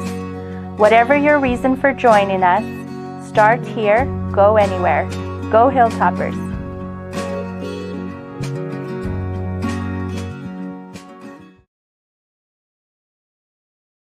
We understand the challenge of explaining to kids that money doesn't grow on trees. At Los Alamos Schools Credit Union, we have all of the tools you need for your kids to learn good financial habits. We offer a free student checking account with debit card, 24/7 online banking, and great member service to help you and your family's finances stay on track. And right now, we're offering a back-to-school bonus deposit with every new student checking account open before October 1st. Grow with us at Los Alamos Schools Credit Union, for people, not profit.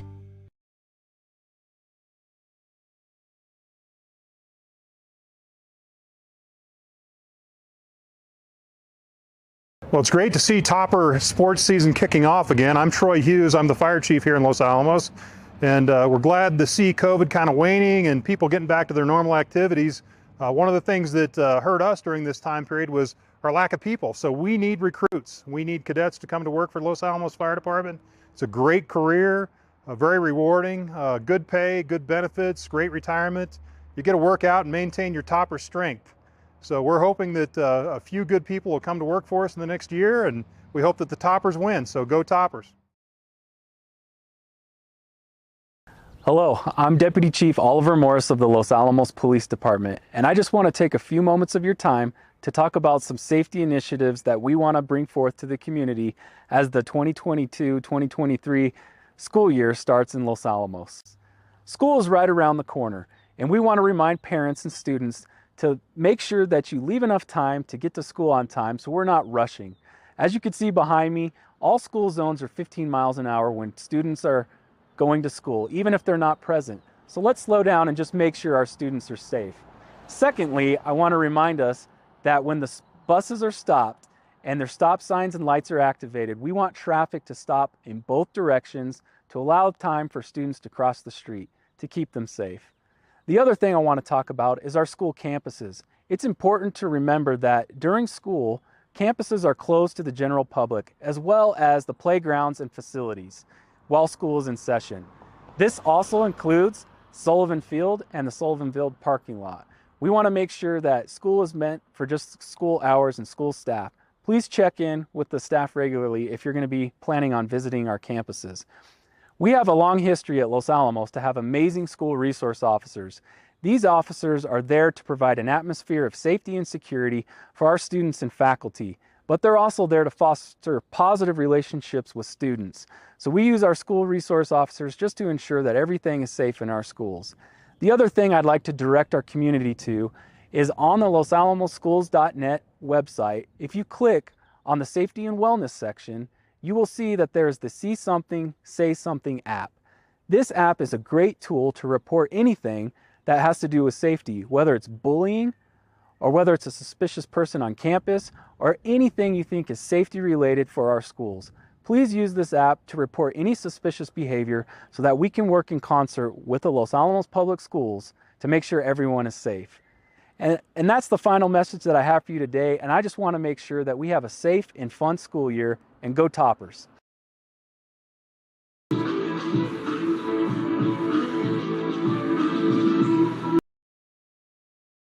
Back here at Albuquerque Academy with the band, who's directly below us. So, well, right now they just stopped playing. So, anyway, this is a kind of a homecoming. Well, they said it was homecoming, and last time we were here that it was homecoming, they didn't really do anything on the field. They didn't have the homecoming king or queen. They must do that at some other point, maybe at a dance or whatever. But last time they didn't. All they did was they asked us to imagine the band marching on the field and imagine the homecoming chord walking out onto the field. I don't know. We're supposed to imagine all that, but today what they did was they introduced. First they did was they honored some alumni. People here that made some great contributions to Academy and to their community after, and then they had a Hall of Fame just like Los Alamos with the Los Alamos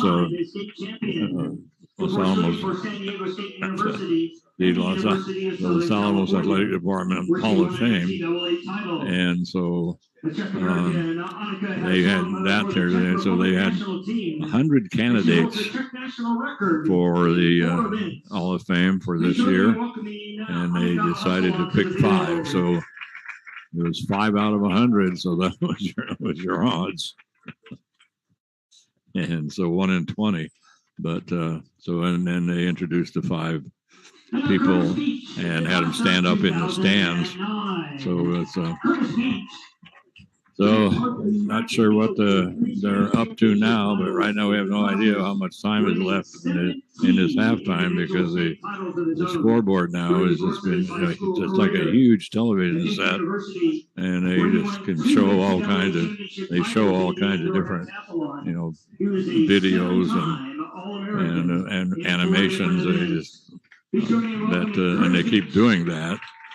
And so a lot of times you look over there during a break or something and see what the time situation is, and they have some kind of a video going or something. But anyway, so I'm not sure exactly what they're doing at this point, but it doesn't matter because the ball game right now is 21-0 in favor of Academy. And the Academy kicked off to Los Alamos, and which of course means that the Academy is going to get the ball to start the second half. But they kicked off to Los Alamos. The Hilltoppers were able to move it down to about the 40-yard line, and then they stalled there at the 40. They had a kick. They punted it. Hayden Jorgensen had a nice kick that rolled down to the 9-yard line. And so that's where Academy started from. And so then they put together a 91-yard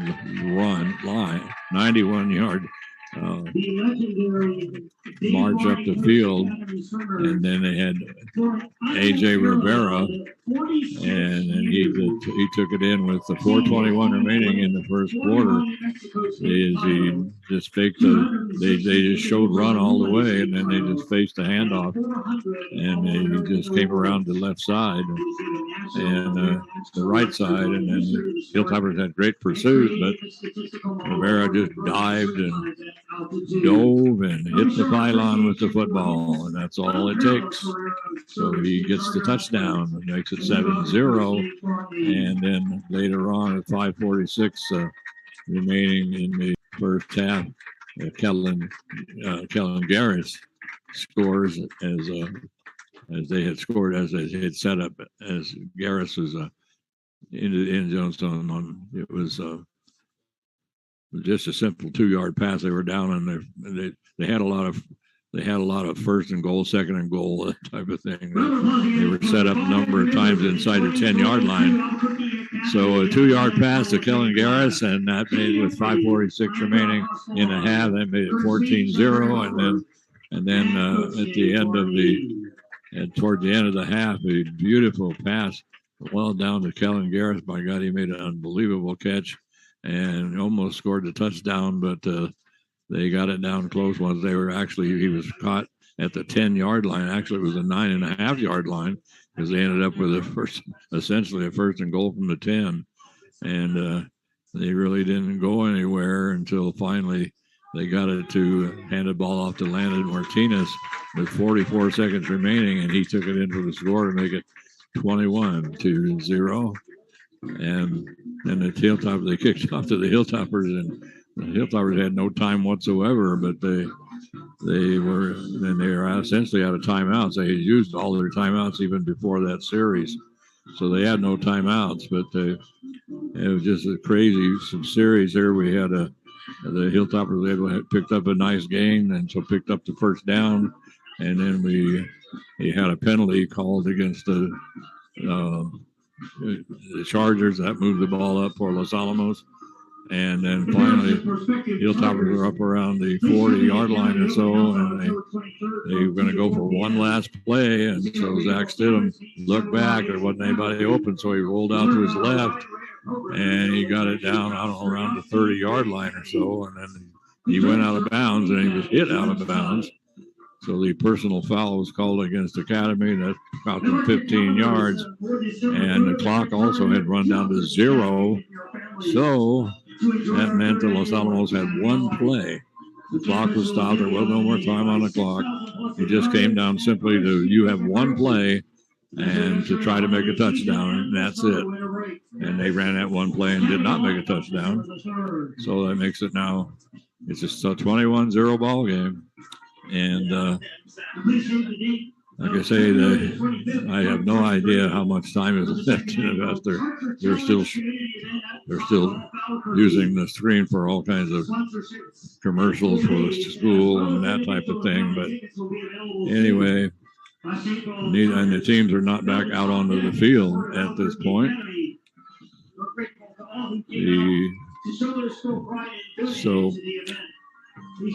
Well, it's been a game we didn't know what to expect. We knew that they like to pass a lot. And Rivera was averaging about 175 yards per game passing, but they were only averaging about 70 yards a game rushing. And they had a pretty good combination here today of the run and the pass.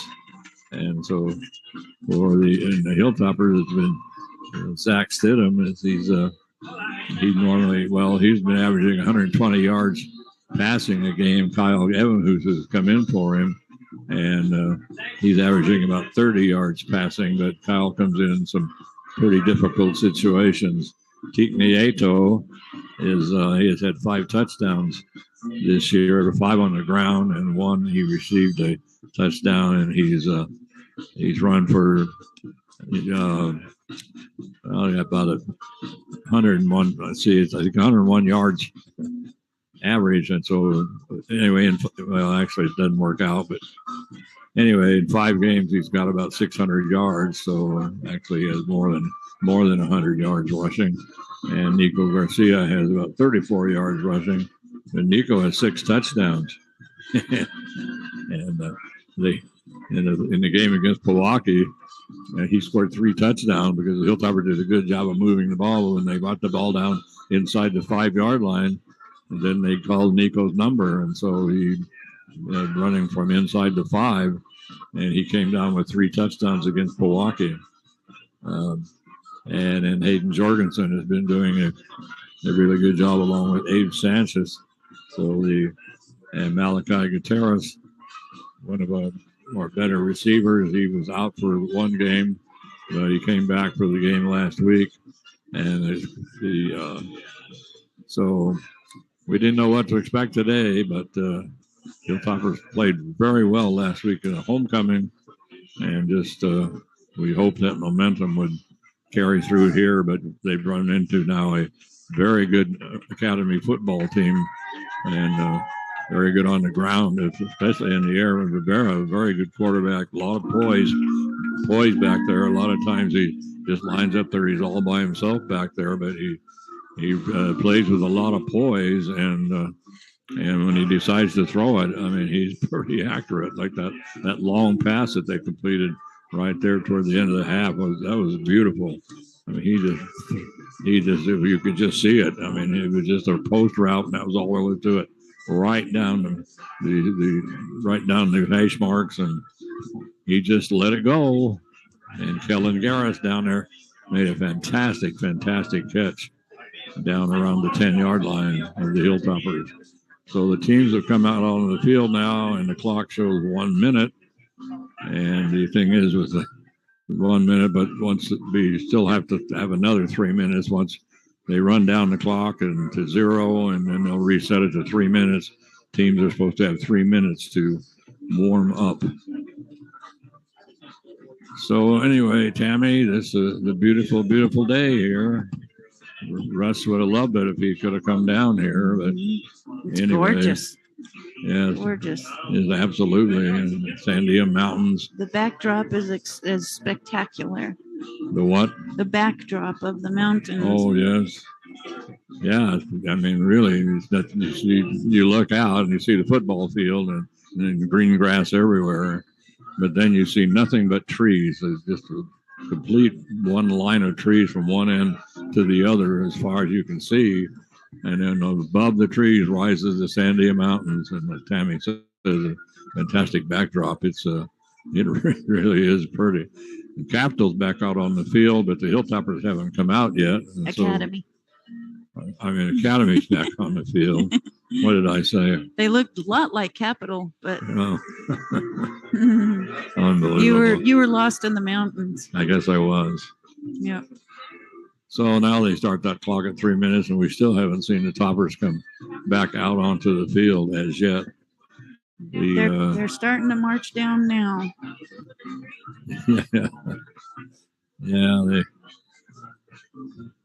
They that's what's interesting here is I'm not sure where Academy goes. They kind of head off toward on the south end of the field. They just kind of head out off the south end of the field and go down somewhere west. Los Alamos has to go all the way. The locker room is way up there on the northeast side, and it's a pretty long walk. And if you have to use the restroom around here, that's where you got to go. You got to walk all the way over there to the gymnasium. So anyway, the Hilltoppers now have back on the field, and we have 2 minutes to go before we'll get this ball game underway. The Chargers lead 21-0, and the Hilltoppers just haven't been able to put a lot together. They've had a couple of good runs, had a nice run by Zach Stidham, and actually the best run of the day for Los Alamos there in that second half, but just wasn't enough. But they did have the opportunity to score. It looked like it was just a half of let's just get it over with. They were down their own 40-yard line, 1st and 20, and then with the penalties and they were and some nice and a couple of really nice plays. They were able to pick up the first down, and then finally, after that personal foul penalty, which gave Los Alamos one more chance at the 20-yard line. Unfortunately, they couldn't convert on the 7. But the problem right now is the Charger offense has been clicking pretty well, and they're executing very well. And so right now, the Hilltoppers who trail 21-0, they're going to have to kick off to Academy. So the last thing you want to do right now is to give a team, when you got a team up 21-0, it's playing well, and then you have to kick off to them to start the second half. So not exactly the scenario that you like, but as we come down now to 20 seconds to go here in this half.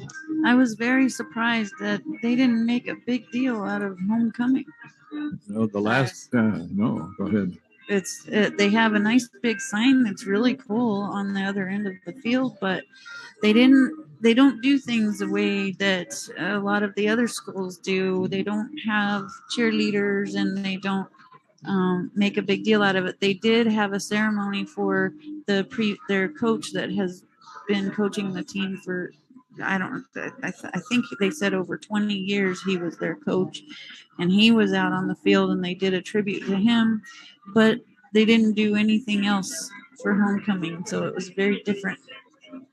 Yeah, that's the way it was the last time. Like I say, they said it was homecoming. There was nothing on the field, nothing.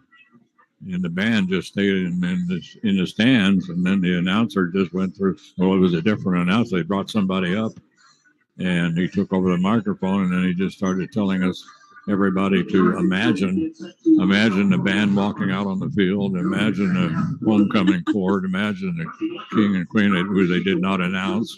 And like Tammy said, they don't have cheerleaders. It's a very, very, very, very different here. So the Hilltoppers will kick it away, and here comes Hayden Jorgensen, and he's going to kick from the right hash mark, and he kicks it over toward the left. Ball's on the ground. That's a free ball. Anybody that gets it, it's a big pile up down there on the 15-yard line. And let's see who came away with it. Let's almost said I think the Hilltoppers have it. Yes, they do. So that was not fielded very well by Academy, and for Los Alamos, it was Nico Garcia, Josh Duran, who fell on it for Los Alamos, but they had a big pile up over there. So the Hilltoppers get a great break to start things off as the kickoff was not fielded well by the Academy, and the Hilltoppers were able to get down there. Josh Duran falls on it for the Hilltoppers, so the Hilltoppers now have 1st and 10, and they're going to give it straight up the middle. A nice little spin move for the Hilltoppers, and it's going to move it up to about and that was a Nico or Teak Nieto right up the middle, and he's going to pick up the first down. And so they started about around the 20-yard line, now up to the 9 at this point. So it's going to be 1st and goal from the 9 for the Hilltoppers. And they're going to give it to Teak once again, and Teak is not going to go anywhere. So that right side of that Academy line is, they are tough. And so Aiden Burgess leading the way. So the Hilltoppers now at 2nd and goal. They're down about the 7-yard line. So bad snap, and that's going to be picked up by Academy. Here goes Academy down the field. It's a race. And trying to get Kyle Evan, who's finally able to catch up with Michael Hewlett, who picked up the loose ball.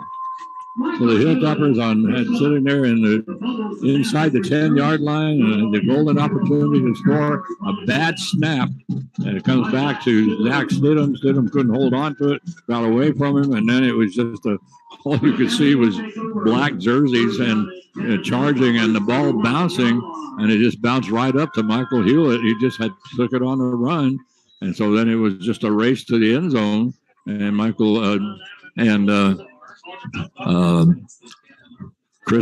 Kyle Evans was able to catch up with him, but I thought Hewlett was going to score, but now Academy has the ball on the Hilltopper 31-yard line. So, first the Hilltoppers recover the kickoff, and then they get down. They have the 2nd and goal or 1st and goal, and then bad snap turns it right back over to Academy. They give it to Landon Martinez. Martinez around the right side, and Martinez is going to get it down. Let's see, they got that ball down to the 31-yard line after they picked up that fumble, and Nico Garcia carrying the ball around the right. Nico Garcia coming in, taking the tackle. Thank you, Tammy. 9-yard gain. Going to make it 2nd down and 1. Just underway here in this second half. Landon Martinez moving the ball for the Chargers.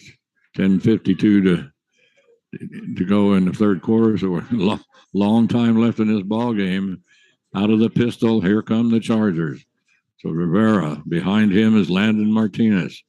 Rivera, he's just going to drop back, air it out toward the end zone. He got him. And right there, Carter Spiegel. And he just kind of, they sent a couple of receivers out into the end zones on the side. So they kind of sent receivers to the side, and one of the receivers on that left side was wide open, but Carter Spiegel just cut right straight up the middle, and he was wide open, and a perfect pass to Carter and they go in for the score to make it 27-0. And so right now, here comes Ryan Schmidt once again, and a little trouble with the last point after. So Ryan puts it up, and good. 28-0. And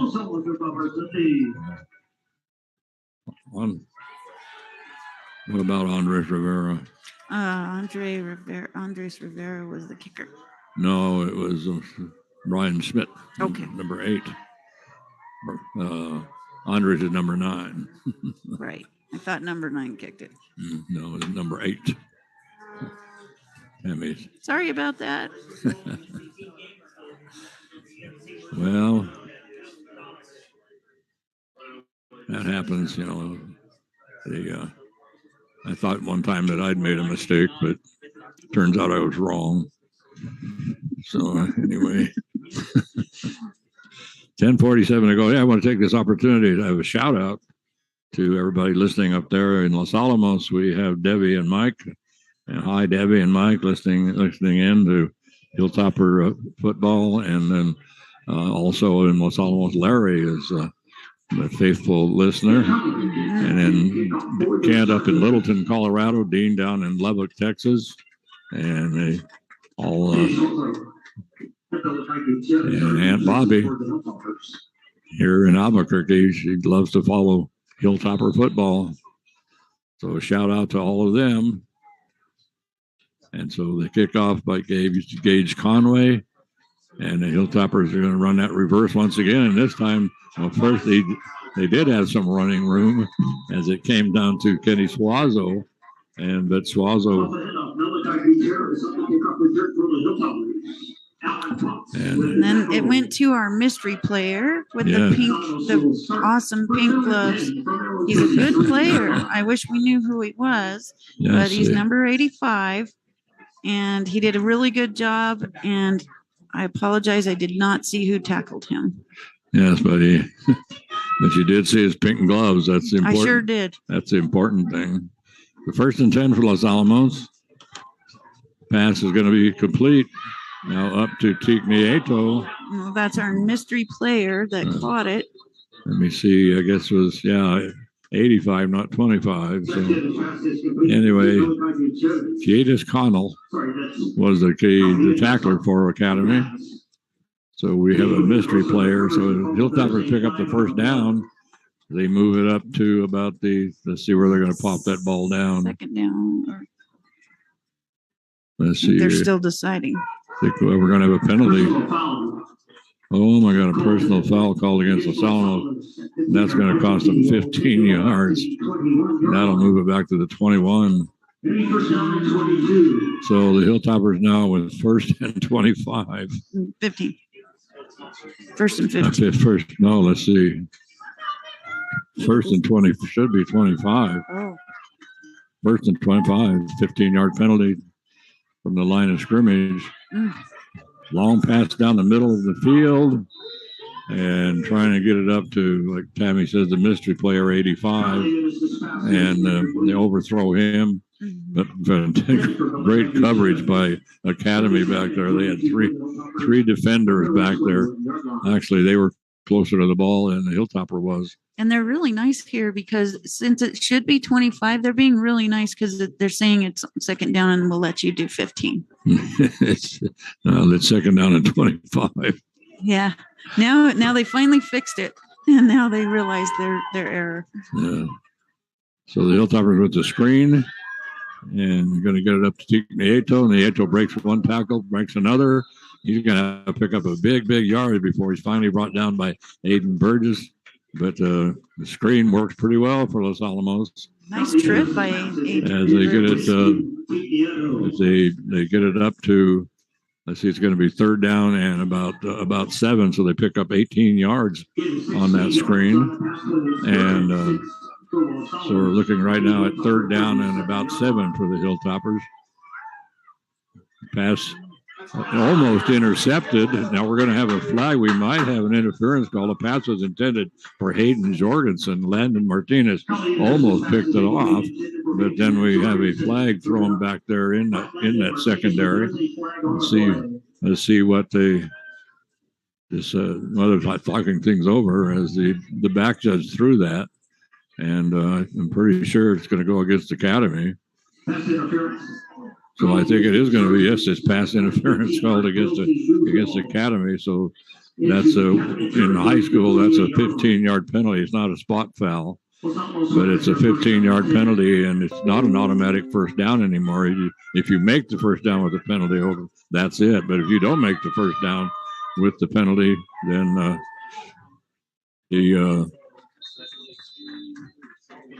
then.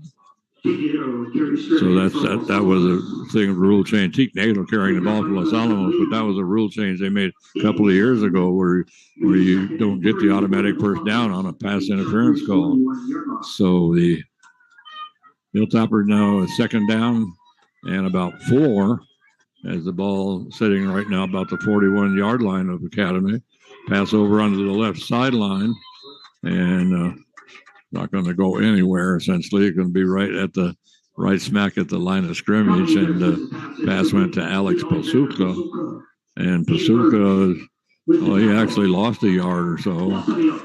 So it's going to be third and about 4 for the Hilltoppers. The ball is sitting around the 42-yard line in Charger territory. I would think that Garrett Williams was one. Just say to go for it on fourth down if you want. They're going to give it to Teak. Teak's going to pick up the first down. He makes a spin move across the 35-yard line down to about the 33. So he does pick up the first down, and he's finally brought down by Brody Whitaker. So Brody Whitaker along with Aiden Burge. And they drop him down, and they say, it was Jawan Choi was the tackler, Tammy tells me. So they pick up the first down as they move the ball up to the 35 of Academy. There's that swing pass over onto the left sideline trying to get it to Kenny Suazo. And that swing pass has not been very successful for Los Alamos. And this one was overthrown, but Kenny would have been, if he'd have caught it, he'd have been hit immediately anyway. So just as well, it was an incomplete pass. So now that's going to make it down second down and 10 for Los Alamos. And the ball's still at the 35-yard line of Academy. And they give it to Teak. Teak runs into his own man and then runs in 2 or 3 tacklers from Academy. And so finally now coming off, and we have Spencer Lyon was leading the charge for Academy. Spencer, 160-pound, 6'5" senior, big kid. And it'll be third down for Los Alamos and about 7. We're going to have a flag. We're going to have encroachment called against the Academy. Makes it now third down and about 3 for Los Alamos. And the ball sitting at the 27-yard line of Academy. So the Hilltoppers who got down started the half off and looked like they were going to score. Kyle Evan, who's the quarterback, there's an option play to the left. He flips it out to Teak Nieto. He's down inside the 20-yard line. And he's finally brought down there by Brody Whitaker. So they run the option, and they do pick up the first down. 7:05 to go, but the last time the Hilltoppers got down, they were inside the 10-yard line, and they were, I think it was second and goal. Bad snap, and the ball was picked up by Academy and marched all the way down to the 30-yard line. Then they went in to score. So Kyle Evan, who takes the handoff, tries to go himself, but he's just wrapped up in the backfield. Is coming in with great penetration. Great penetration that time by Dalton Lee. And so Dalton, now interesting, he made the tackle, and then he stood up, took about 2 or 3 steps, and then he goes down. Something, his ankle or something. But it took him he didn't, right after the tackle, he got up, but when he started to move into the defensive position, all of a sudden, he just realized anyway, so he's now walking off the field. And yeah, he must have twisted his ankle. He's limping real hard on it. Yes, so 6.5 minutes to go. The Hilltoppers right now at 2nd and 12. The ball is at the 21-yard line of Academy. 2nd and 12.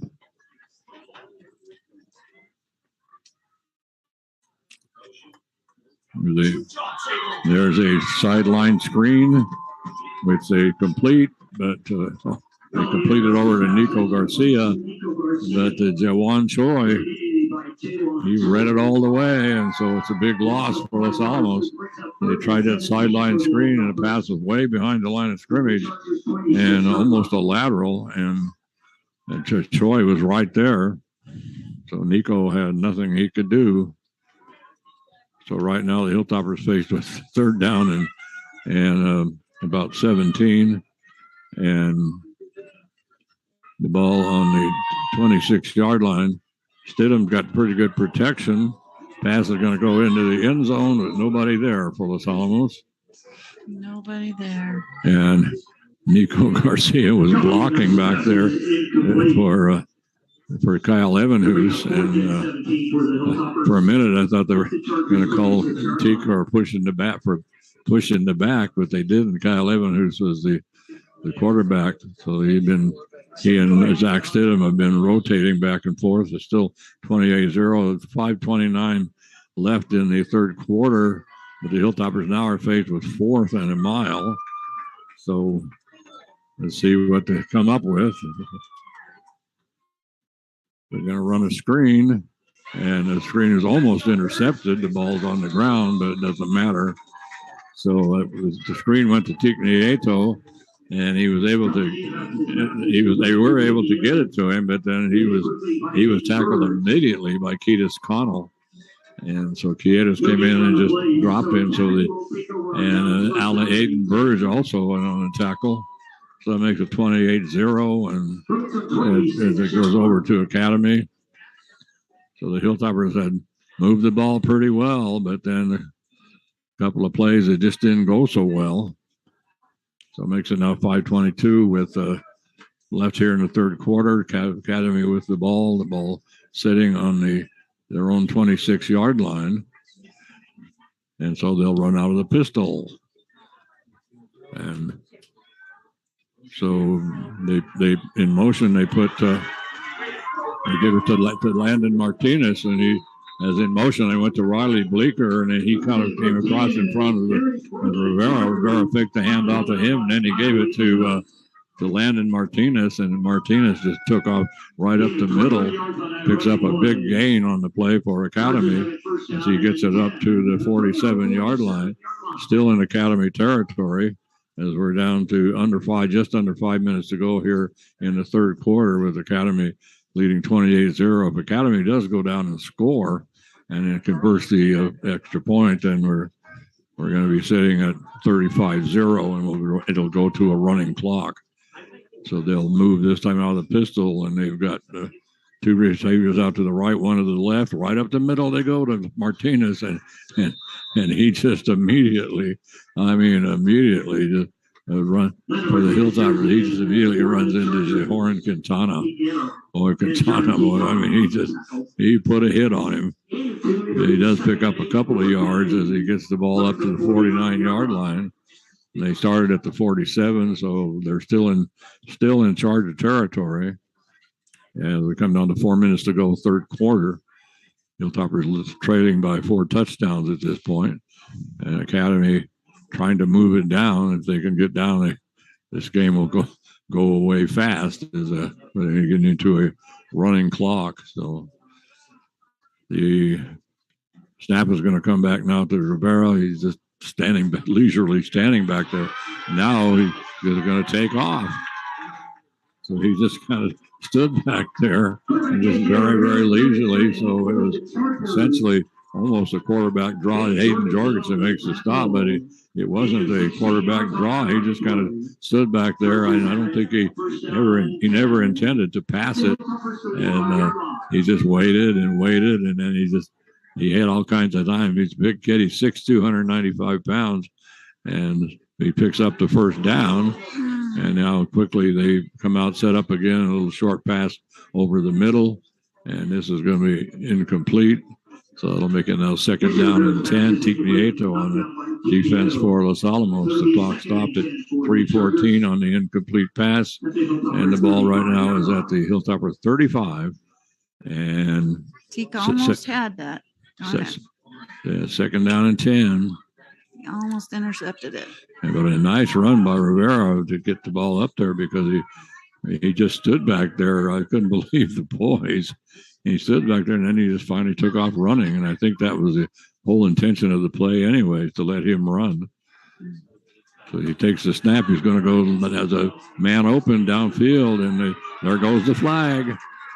And the pass was intended. The pass was intended to go down to Kellen Garris, and Garris was covered by our mystery player 85, and so anyway, as soon as the ball hit the ground, Kellen Garris was waving interference, and the official immediately threw the flag, and Kellen was right, and the official was right.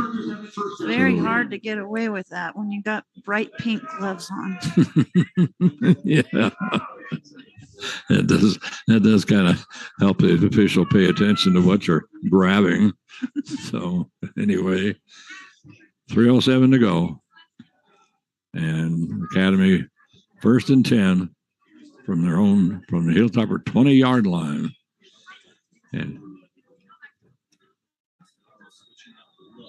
so we're going to have a flag and a penalty. Looks like it's probably going to be a false start, most likely. Let's see what they're calling. False start is going to be the call against Academy. They'll move it back to the 25. That'll make it 1st and 15. And the ball now at the 25. 3:07 to go. Clock stopped right here at Academy after. And the 1st and 15. 1st and 15. And so they line up, and they're just going to give it to Landon Martinez around the right side. Landon breaks the tackle, breaks another. He's headed for the end zone. Whoa! And he's tripped up a shoestring tackle right at the end of the shoestring tackle with the pink gloves. Number 85. Let's see. Let me check something here. Okay, that's Malachi Gutierrez, by the way. We finally figured that out. Malachi, let's see, what number do I have for Malachi? Malachi's number 21. That's what he's been all season, but I mean, no, wait, Malachi, where's he at? 32. He's been 32 all season, and he's 85 today. So we finally figured out who the mystery player is. And so the Academy with the ball, and they just take it right over the right side into the end zone. Landon Martinez, the ball carrier, and he makes it now 34-0 with 2:19 remaining here in the third quarter. And they just snuck it right through there. Yes, he did. No problemo. So here we go. Number 8, Tammy. Gage, yep. Ryan Schmidt. So Ryan can put this game into the first phase of the mercy rule, and it looks like that's exactly what he does. So we will enter the first phase of the mercy rule, which means when the team gets ahead by 35 in the second half, it's a running clock. And if they get up by 50, the game's over. So right now, it's 35-0. Academy Los Alamos did not expect this. I thought this would be a pretty good ball game, a pretty good hard-fought ball game, but the Hilltoppers just have had no answer for Andres Rivera and the attack and Landon Martinez. They've had great blocking. The receivers do a good job of getting open. Kellen Garris has had a fantastic ball game this afternoon. He's obviously the son of the coach, Sean Garris. And so will get ready to tee it up once again here with 2:19 remaining. And 35-0 ball game.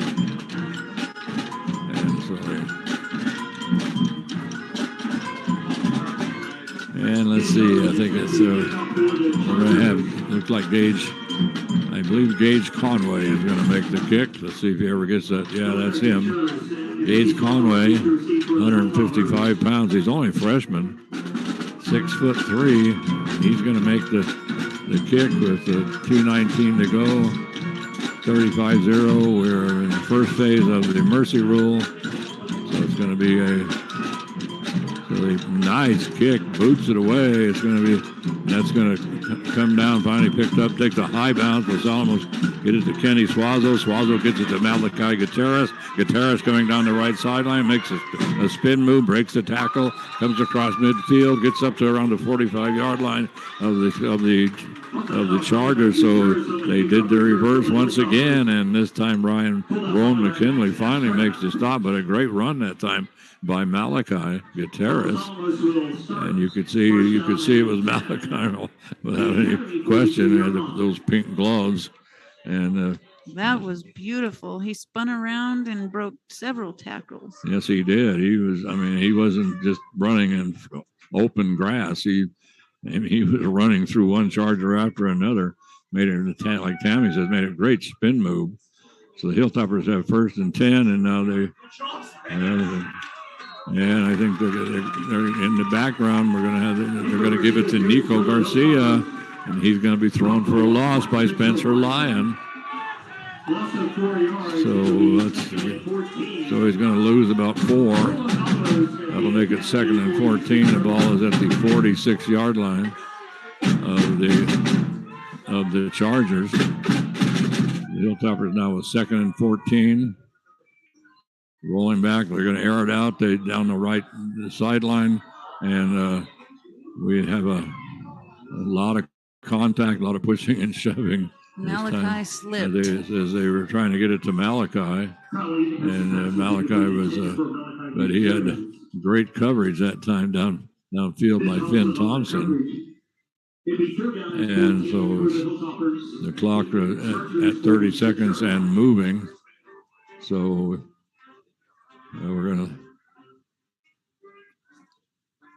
So that's going to make it now 3rd down with 20 seconds to go. And 3rd down and about 14 for the Hilltoppers. The ball still is the 46-yard line of the Chargers. And short pass, and that was intended for Hayden Jorgensen. And he overthrows him. But that pass is only going to be good for 5 or 6 yards on the catch. Keith Connell right there on the coverage, but anyway, that's going to be 4th down and 4th and 14 for Los Alamos, and that'll end the quarter. So that quarter comes to an end, and Hilltoppers trailing 35-0, and so right now it's going to be 4th down for Los Alamos, 4th and 14. We'll see what they decide to do at this point.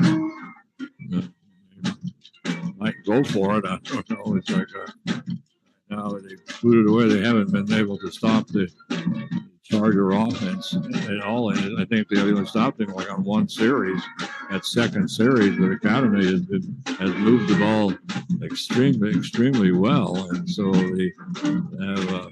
I think it might be a really great idea to go ahead and punt. When all else fails, right? That's what you do.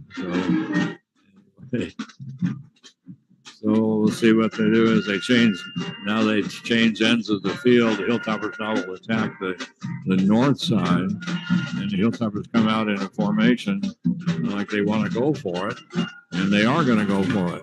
Kyle Evan, who's dropping back, pass is going to be complete up to Hayden Jorgensen. Jorgensen's going to be short of the 1st down, but Tammy says it was Kenny Suazo. Okay. All right. So Kenny Suazo picks it up, but he picks up about about 10 yards, but it wasn't enough. So they're about 4 yards short. And so the ball now will go over to Academy. The clock running as it comes down to 11:20.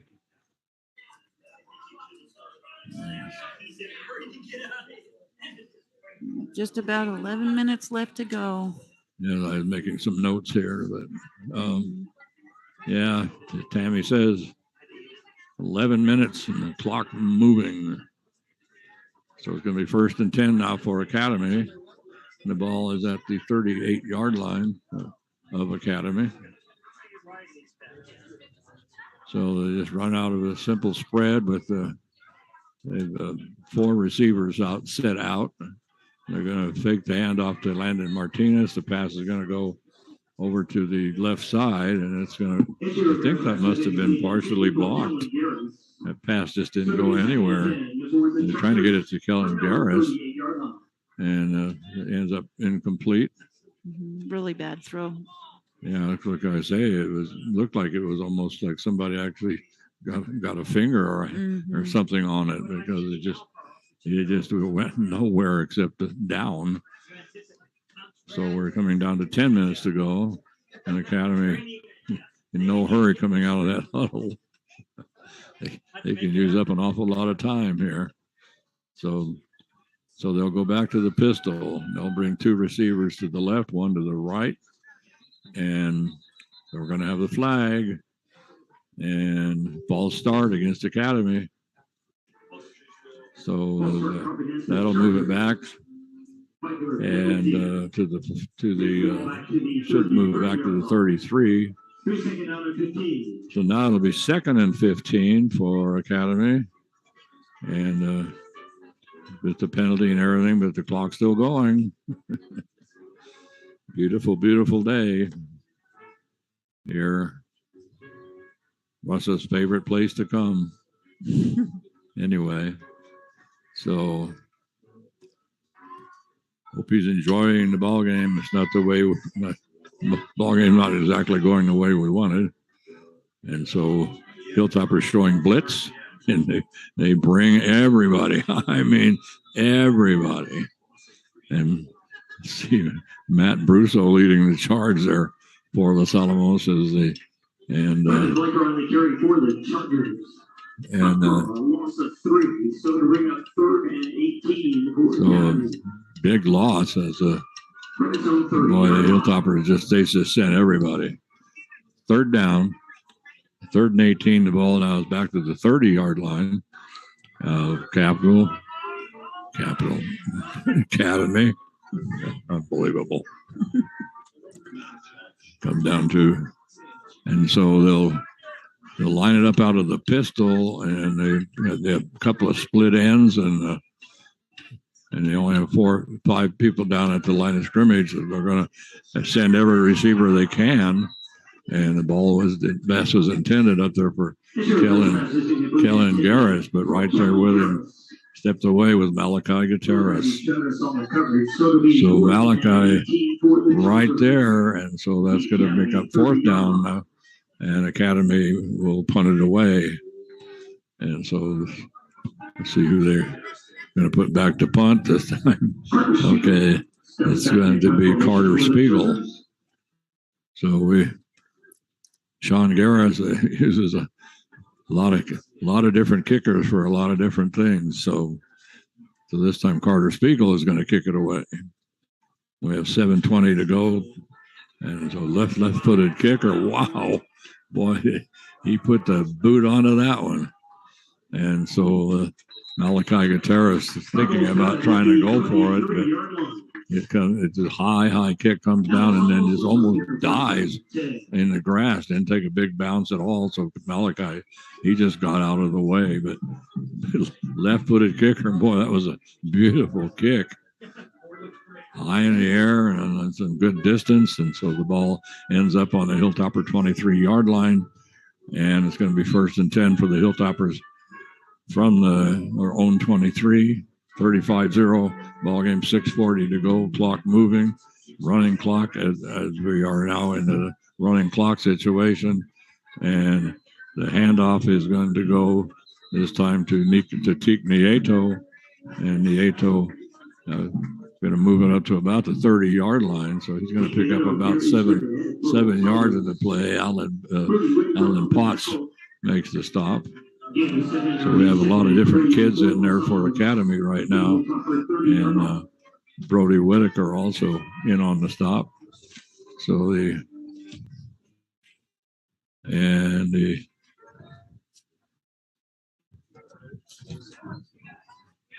get it to Zach Stidham. His snap comes straight back to him, and then pass over to Teak Nieto on the left side.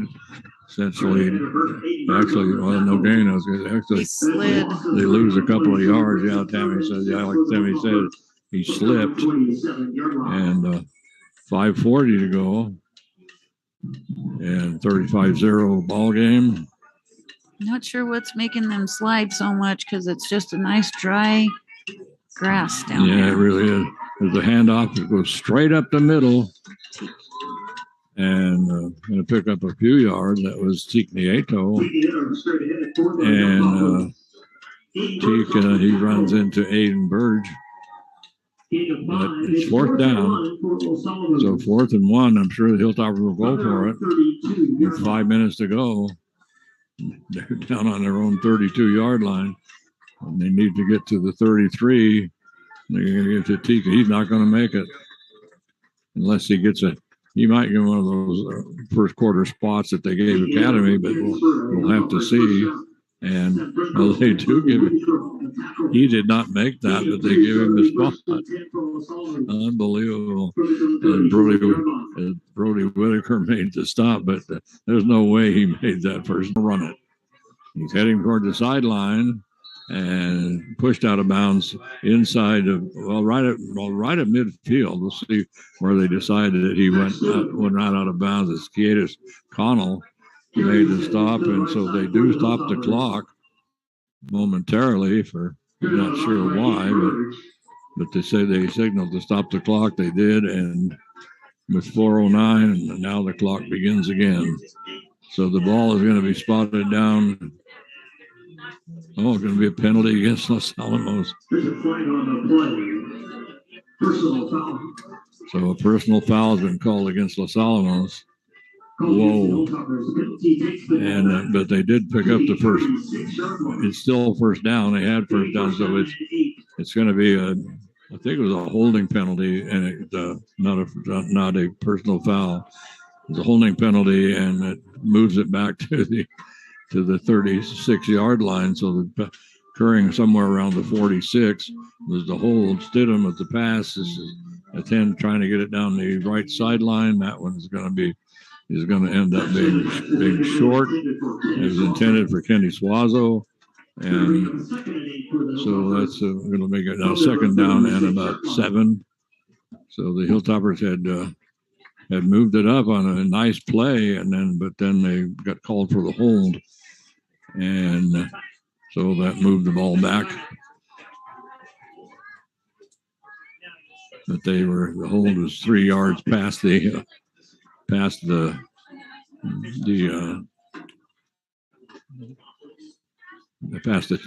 of the chain. Anyway, so Teak Nieto around the left side, still on the go as he gets it across midfield. Nice run that time by Teak as he was hit around the 45-yard line. Made a great spin move. And Finn Thompson finally brings him down, but Teak moves it into Academy territory and puts the ball down at the 47-yard line. 2:25 to go, and the clock rolling along. So, and let's see, the Hilltoppers have they can call a timeout, 3 timeouts, but 2:10 to go, and Stidham's going to, the pass is complete to Malachi Gutierrez right in the middle of the field at the 40-yard line, and he's immediately dropped. And so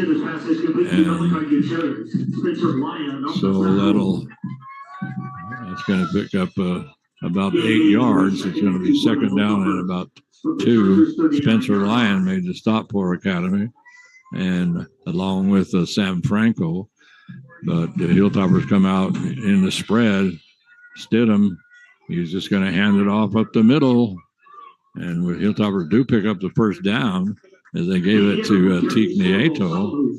He does pick up the first down as he crosses the 35-yard line. Let's see where they're going to put it down around the 33. Minute 18 to go. And the Hilltoppers have they can call a timeout if they want, but I don't know if they want. Because we come down to a minute. Stidham rolling to his right, rolling. Now he's going to finally air it out. And this was almost intercepted by Academy. The pass was intended for Chris Meyerdirk, but was almost intercepted because of great coverage that time by Ryan Bleeker. And so Ryan Bleeker was right there. He almost picked it off. And we come down to 34 seconds to go. And Stidham on the option, going to keep it himself. And he's going to pick up a few yards, and then he's going to be dropped. And so, and Los Alamos finally calls a timeout. Kietis Connell made the stop, but with 18 seconds to go, the Hilltoppers call a timeout. And as they trail 35-0. So once again, I'd like to shout out to the Chris Meyerdirk's parents who are grandparents who are listening to the ball game. Beautiful day here. Just didn't turn out the way we expected at all. And then Larry up in Los Alamos always tunes in to Hilltopper football, Debbie and Mike. And Debbie and Mike, they go to a lot of the games, but they decided not to come down to Albuquerque this time. Russ, like I say, he was going to come. He loves to come here, and he was going to come, but he had to take care of his dog, Roomba. And then, of course, Tammy's with me. She always tunes in when she's here in Albuquerque, and I'm up in Los Alamos. And then, of course, Dean in Lubbock, and Kent up in Littleton, Colorado. And then, of course, Bobby, Aunt Bobby, as everybody calls her, also tuning in to Hilltopper football. Now they set the clock at 20 seconds. So, and right now the Hilltoppers are looking at third down. And they've got about third down and about 5, I think. Stidham rolling back, getting away. Now he's going to run it. He's going to head to the sideline, but that's not going to do any good. Because the clock is going to run unless they want to call another timeout. Let's see what Finn Thompson been pretty active, just a freshman, but he's been pretty active here. 7 seconds to go. And let's see. Well, we're down to 2. I guess the Hilltoppers are just going to, they called a timeout with 2 seconds to go. Okay, here we go. So it's 35 points against 0 points. So I'm not sure what the point is in taking this timeout.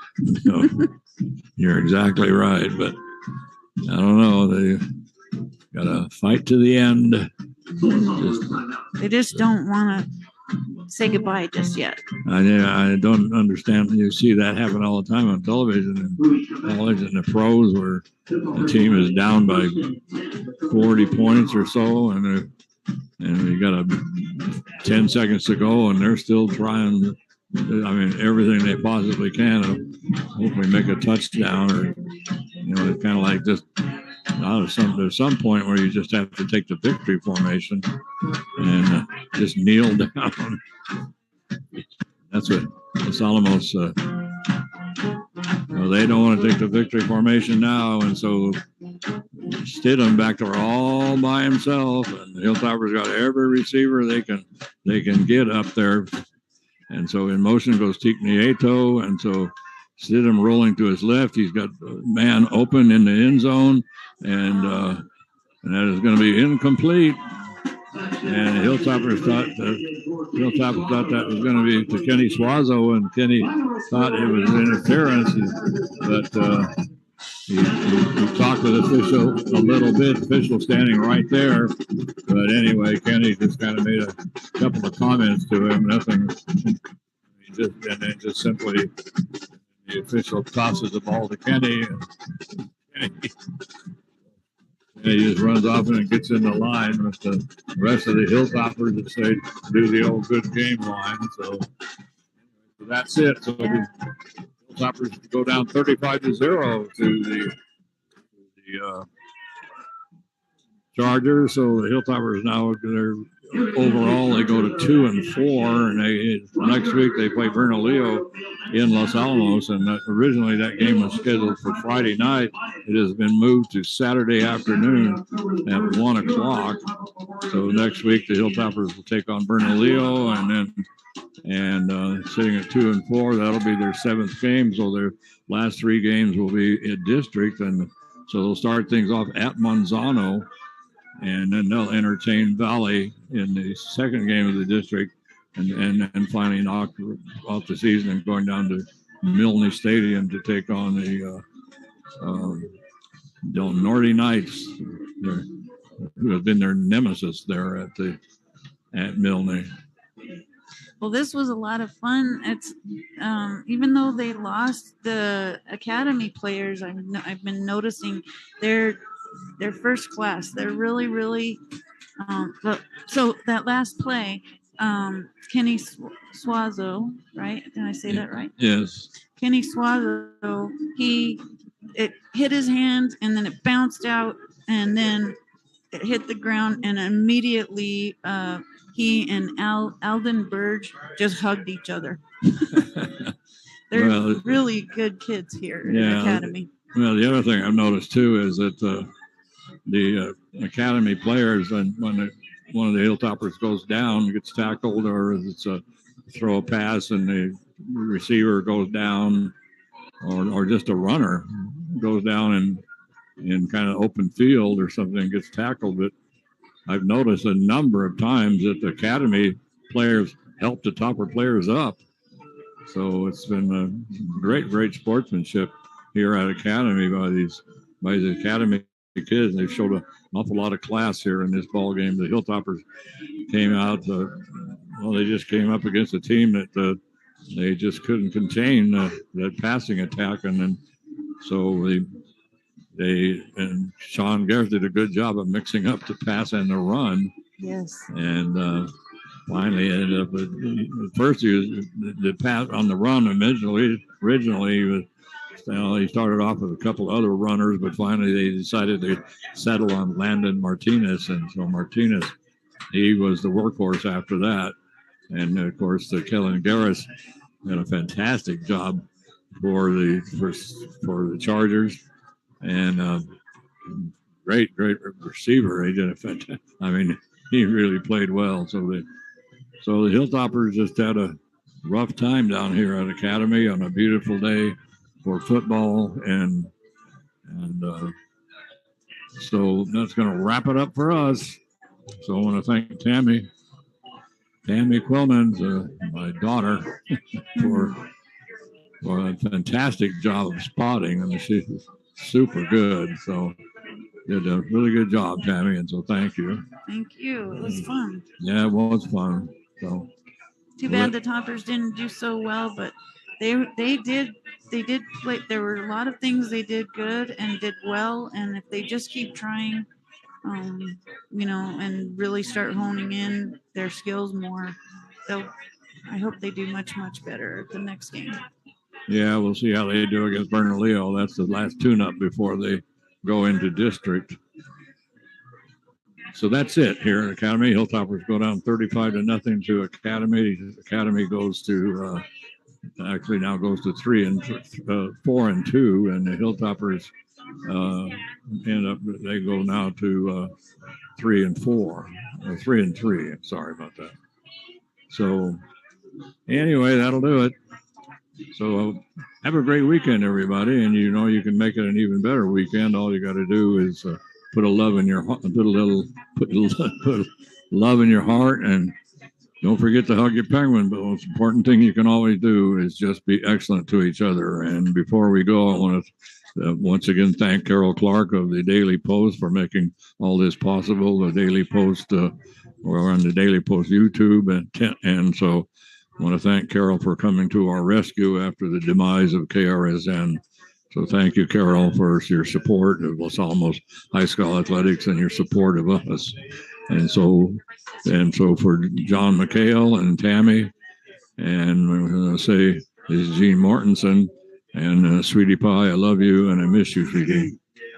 And bye-bye, everybody. Bye-bye.